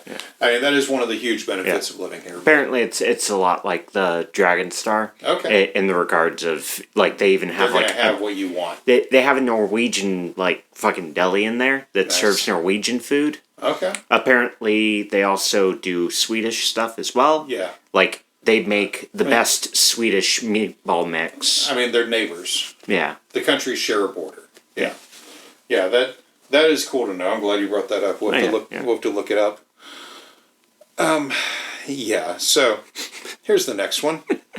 It's funny that you say, because realizing how effective the MK Ultra program has been in creating various mass psychoses, and truly you can see how the media is able to just say something and therefore it is true, and people get into line and it modifies everyone's behavior. To have a woman who never ever made a claim that she was black all throughout her career, and said she was an Indian, and then suddenly she doesn't even win. They just assert that this is the woman who's going to be the front runner for the Democratic Party, and within 2 weeks they're suddenly doing interviews and she's speaking about her black upbringing and drops a book to that effect. And to see the public just, or at least a too large a portion of the public, readily accept that is terrifying. There's an element of it that is terrifying, that people do not ordain to think for themselves or to question that narrative. It really shows you really the success of Sigmund Freud, and perhaps why they do celebrate him in the textbooks is because he, for the elites, represents their ability to recognize that it is possible. It is possible to easily persuade the masses with enough insistence about virtually anything. And if we're being convinced about Kamala Harris and her black heritage and the struggle that she purports that she lived through when she was a child, then we're ready to be convinced about anything, I would say. In case anyone forgot, Kamala was voted in by most of the Democrat delegates, like high 90%. With the promise that it would happen as soon as Biden had put it out there and she accepted it. But also, we heard earlier in this episode, Harmy Dillon talked about how Kamala ran as a black woman in her previous races, ran as both black and Indian, which she is. This continued assertion is ludicrous, and it's all because the Orange Emperor said it, and Candace and the other bootlickers take it as fact, in spite of a mountain of evidence to the contrary. But let's hear some new bullshit about our beloved governor. Yeah.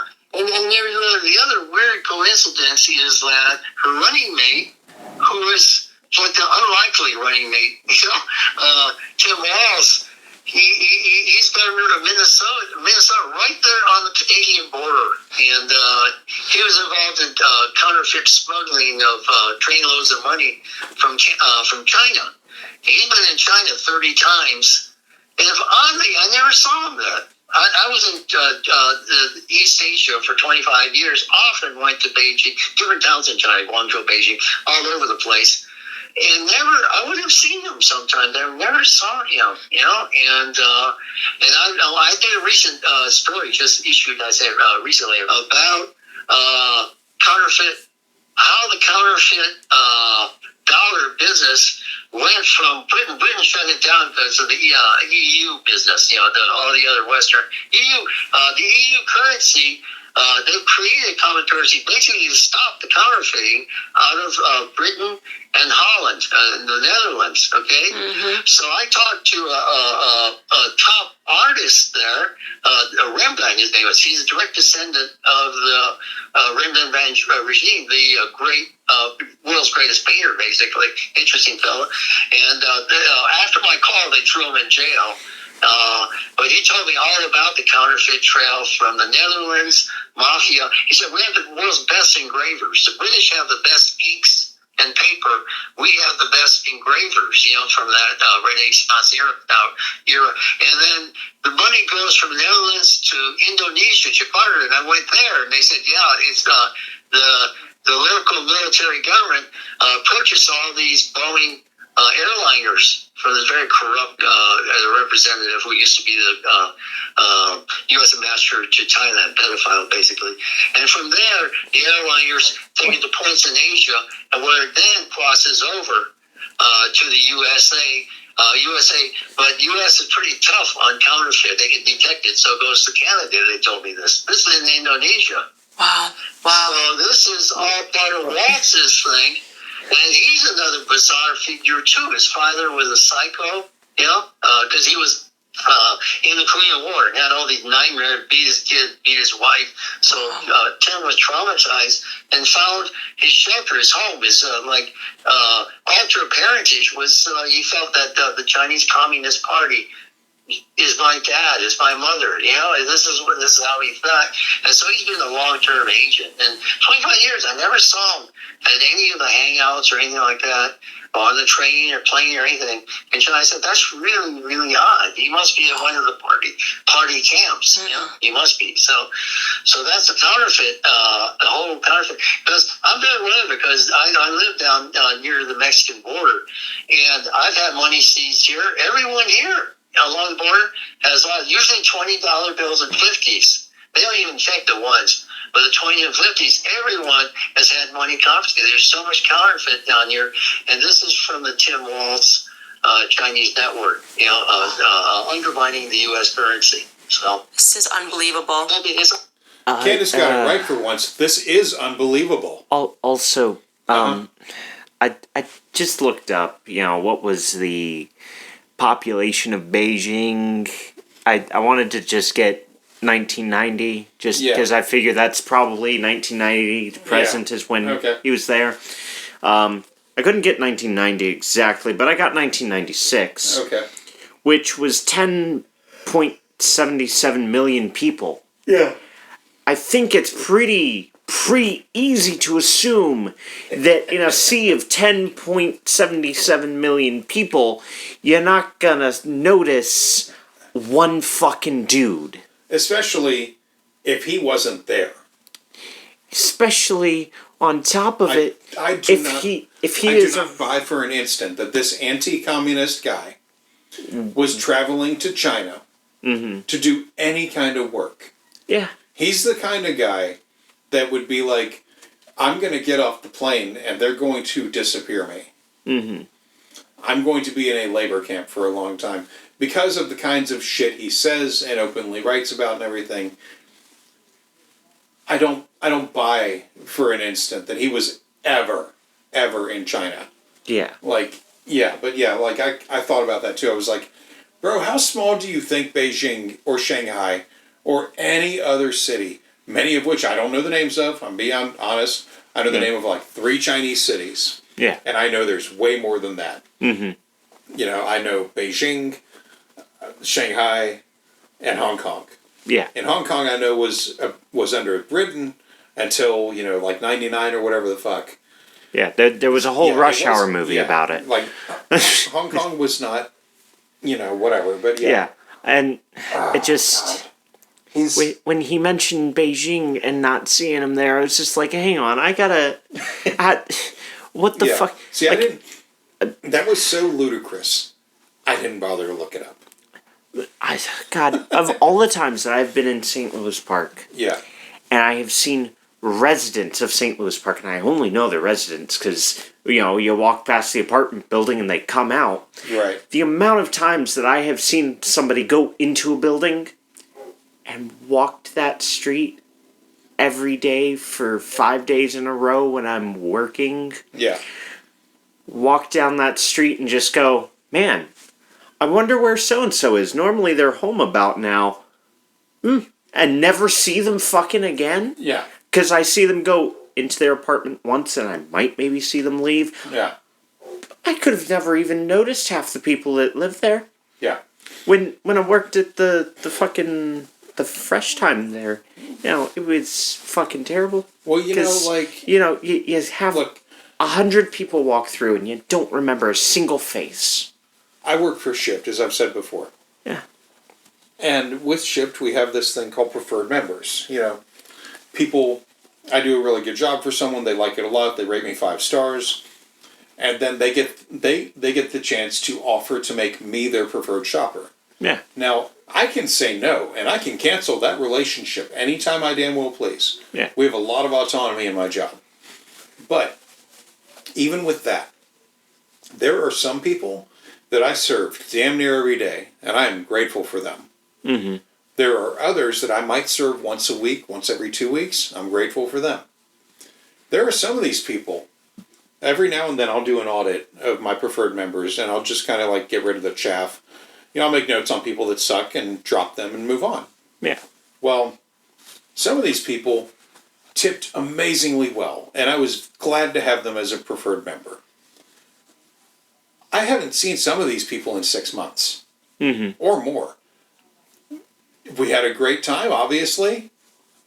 I haven't seen them again. Yeah. If they place an order, I may or may not get it based on the fact that I served them like one time. But, cities are huge. In this area, in the Twin Cities Metro, and we talked about this when we moved here, but the Twin Cities Metro, there's like 4.5 million people. Yeah. Spread across not just the 2 cities, but all the outlying towns that are considered part of the metro.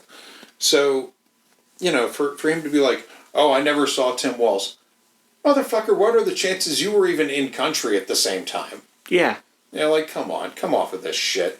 We got one more clip here. All right. But wait, like last clip of the night? Yeah. Oh, yeah. Shit. But yeah, I do want y'all to keep in mind, Candace hasn't pushed back even once on this guy. No. And she's had clear opportunity to do so, such as when asking him at the top, when did Jeff Adaki die? She could have used that as the truth-telling moment. Mm-hmm. She could have been like, well, okay. She could have even done it nicely. Yeah. Such as, oh, the late 90s? Well, it says here that he died in 2019. She could have led the conversation a little bit. Yeah. She chose not to do basic-ass pushback. Mm-hmm. Basic-ass journalism. That she claims to be, An expert at, yeah. Yeah. An expert hunter, blah, blah, blah. Which I gotta say on that, if she had done that and she'd gone, well, it's here on this Wikipedia article about him, yeah. I would have gotten a laugh out of it. Even a little bit of respect like that. Mm-hmm. But yeah, here's the last clip.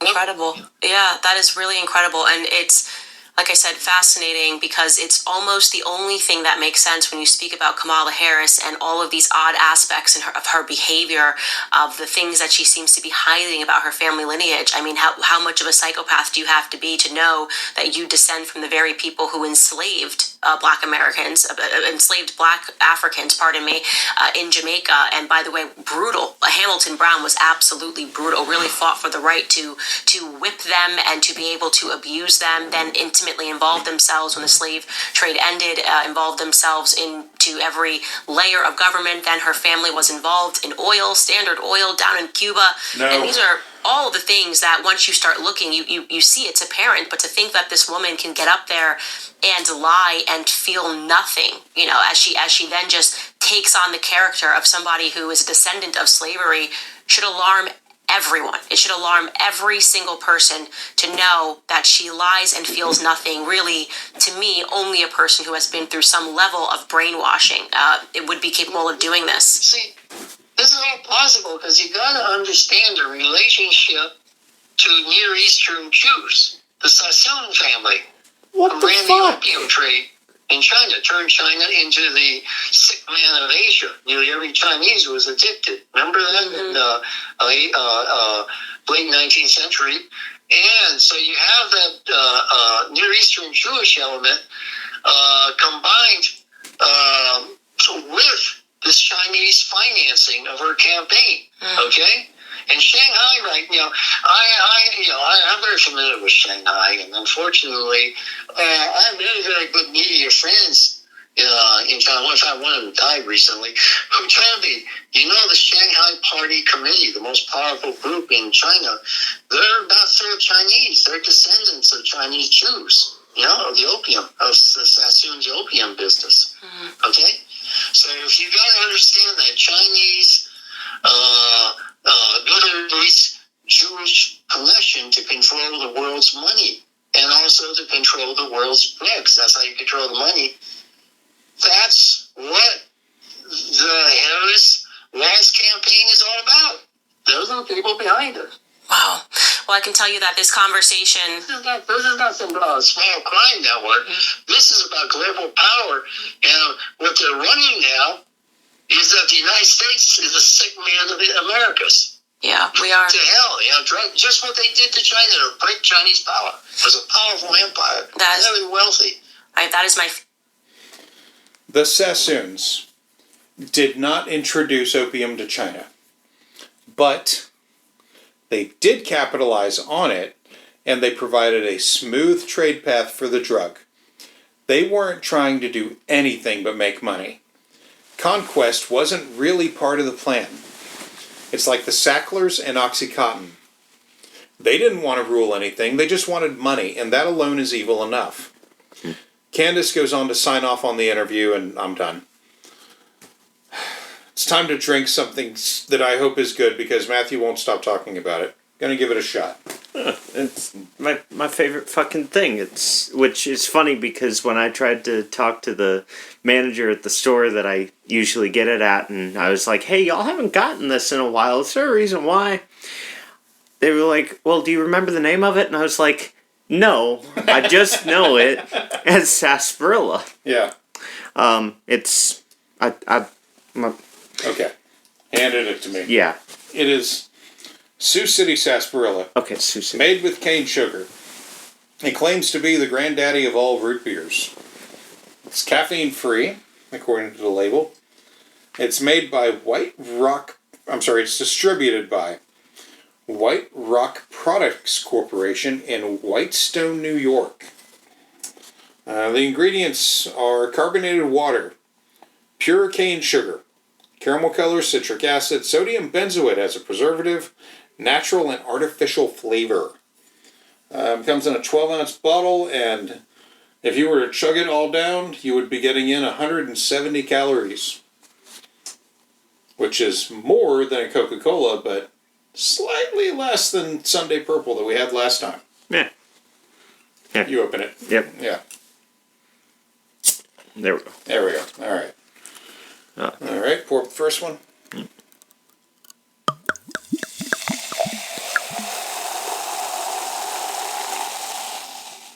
Okay. It smells really good. Smells like a root beer. It smells like a strong root beer. Oh, yeah. Tell you what, it's a great pick-me-up. Yeah. Sometimes. Well, I mean, it's the top two ingredients are water and cane sugar. Yeah. But surprisingly, I don't have a sugar crash on it. Oh, yeah, because it's pure cane sugar. It's not corn syrup or whatever the fuck. Yeah. Now, if you mix this with one of them CBD sugar cubes... Yeah, you mentioned that the last time, yeah. that Yeah, it's a trick and a half. Yeah. Well, let's give it a shot.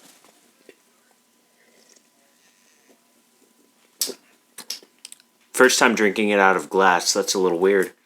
Normally, I drink it straight from the bottle. That's really good. Yeah. That's really good. Mm-hmm. See why you like it. That's why I buy a 6-pack every time. And I got really upset for like a month there when they didn't have And it. it is thick too. Like I'm watching it go back down the side of the glass. Yeah. Yeah, you can tell this is like syrup. Mm-hmm. It's really good though. I'm not going to knock it at all. Yeah. It's going to give me the sugar boost I need to get through the editing and uploading portion. Yep. Yeah. Found, like I said, I found it's it's quite great. good. I understand now. Yeah. Thank you. Yeah. It's quite a good drink. Excuse me. Goodness. I got the sarsaparilla. No. No. I'm not going to try to portmanteau that. No. Okay, well, you have heard parts, mostly of one, a little bit of another, of 2 shitty interviews, and Candace digging a grave over several years with Australia. Yeah. Do you have any thoughts? Well, firstly, just as a common thing, we shouldn't invade Australia. And also, no offense to you Australians, I love you guys, and I have a couple friends over there, but who the fuck wants Australia aside from the Australians, of course. It's kind of like whenever I make the joke with my Alaskan buddy and one of our Canadian buddies, it's like, hey, you live in Canada, right? Yeah, y'all want Alaska? We really don't fucking want it anymore. And he's like, no, we don't want fucking Alaska. That's more of a barren ice desert than it is here. Why would we want that? Y'all want to give up Hawaii to us? Like, we're sitting there and there's that. But, no offense to Australia. Yeah. Fucking love Muriel's wedding. Yeah. But, then following that to, Judge Joe Brown, I looked it up. Officially speaking, Uncle Ruckus is not meant to be an imitation of him, but rather in a conglomeration of, basically just a conglomeration of all of the self-hating African Americans, as it be. Well, you showed me that little bit of the article. Yeah. Was it his friend? Or was that Uncle Ruckus that they were showing in the photo there? Was it the one that was Samuel L. Jackson? Yeah.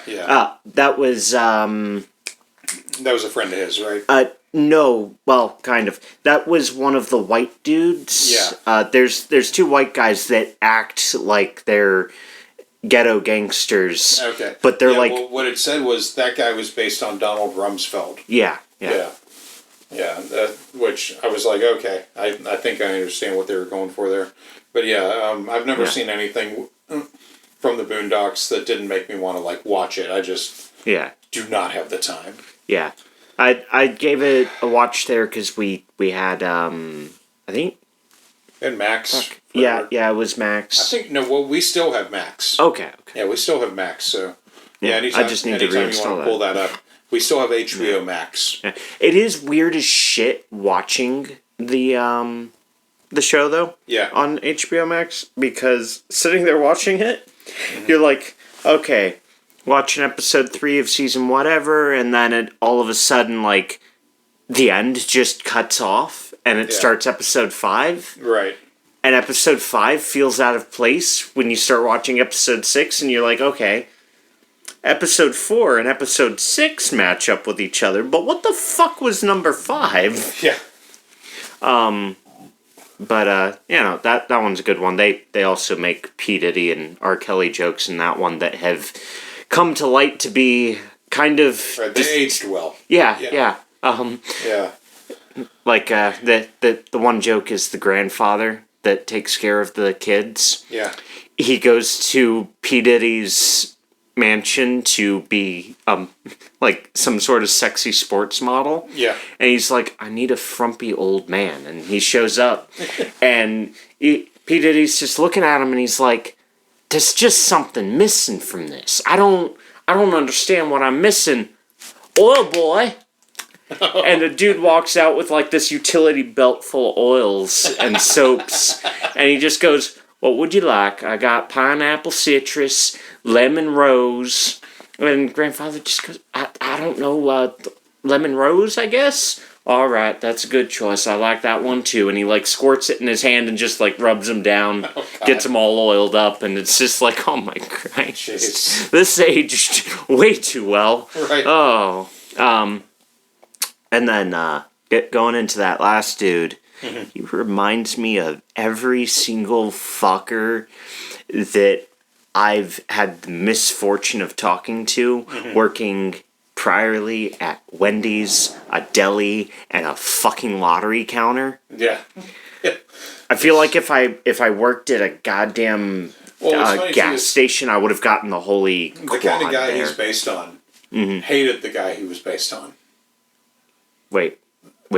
Donald Rumsfeld. Oh, yeah. Yeah. The kind of guy he's based on would have punched Rumsfeld anywhere.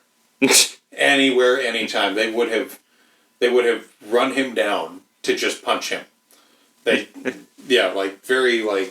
anti Donald Rumsfeld, who I understand. Behind the Bastards did like 3 episodes on him. Okay. Yeah. All right. Well, I think we can cut it off here, and we've been looking at the election results over here and there over the course of the night. What are we at right now? I want to hear it before we sign off. Yeah. Let me give my page a refresh. Right now, granted, not all the votes have been counted. We'll have the proper results tomorrow. As of right now, though, Harris is sitting at 210. Trump is sitting at 230. Okay. Trump has been frozen at 230 for the past 2 hours, though. Okay. And Harris has been climbing up. Basically, as the one Discord server had put it, what was happening there was the typical, as they put it anyway, to quote them, the typical Republican red smear. Yeah. Which is the, hey, look at all of these votes that we're getting in all rapidly, and look at that, we're going to win. And then when the count is officially done tomorrow and we have every state's 100% counted for, most of their states are going to shift to purple. Yeah. Because it's the, if we can get to 270, maybe we can convince them that we've won this time. Yeah, every lawyer in every state goes, no, guys. They treat it like it's the snitch from Harry Potter. Yeah. Yeah, and it's not. Yeah. So as the East Coast has popped up, which, go Hawaii, by the way. Okay. Apparently they voted for Harris. And I'm very glad for Minnesota, because Minnesota, while it still isn't determined as winning, for like the past 3 hours I've been looking at it and going, oh God, why are you turning a shade of red there? Right. But it turned purplish blue recently. Within like the past hour or so. Well, that's cool. Yeah. Oh, here's your phone.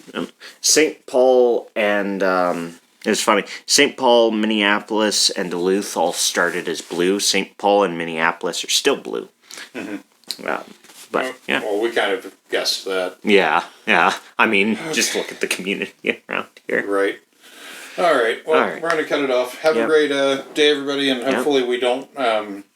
Hopefully next time you hear us in a couple weeks, we are not reporting from the back end of a Nazi hellhole. Yeah. All right. Bye. Bye.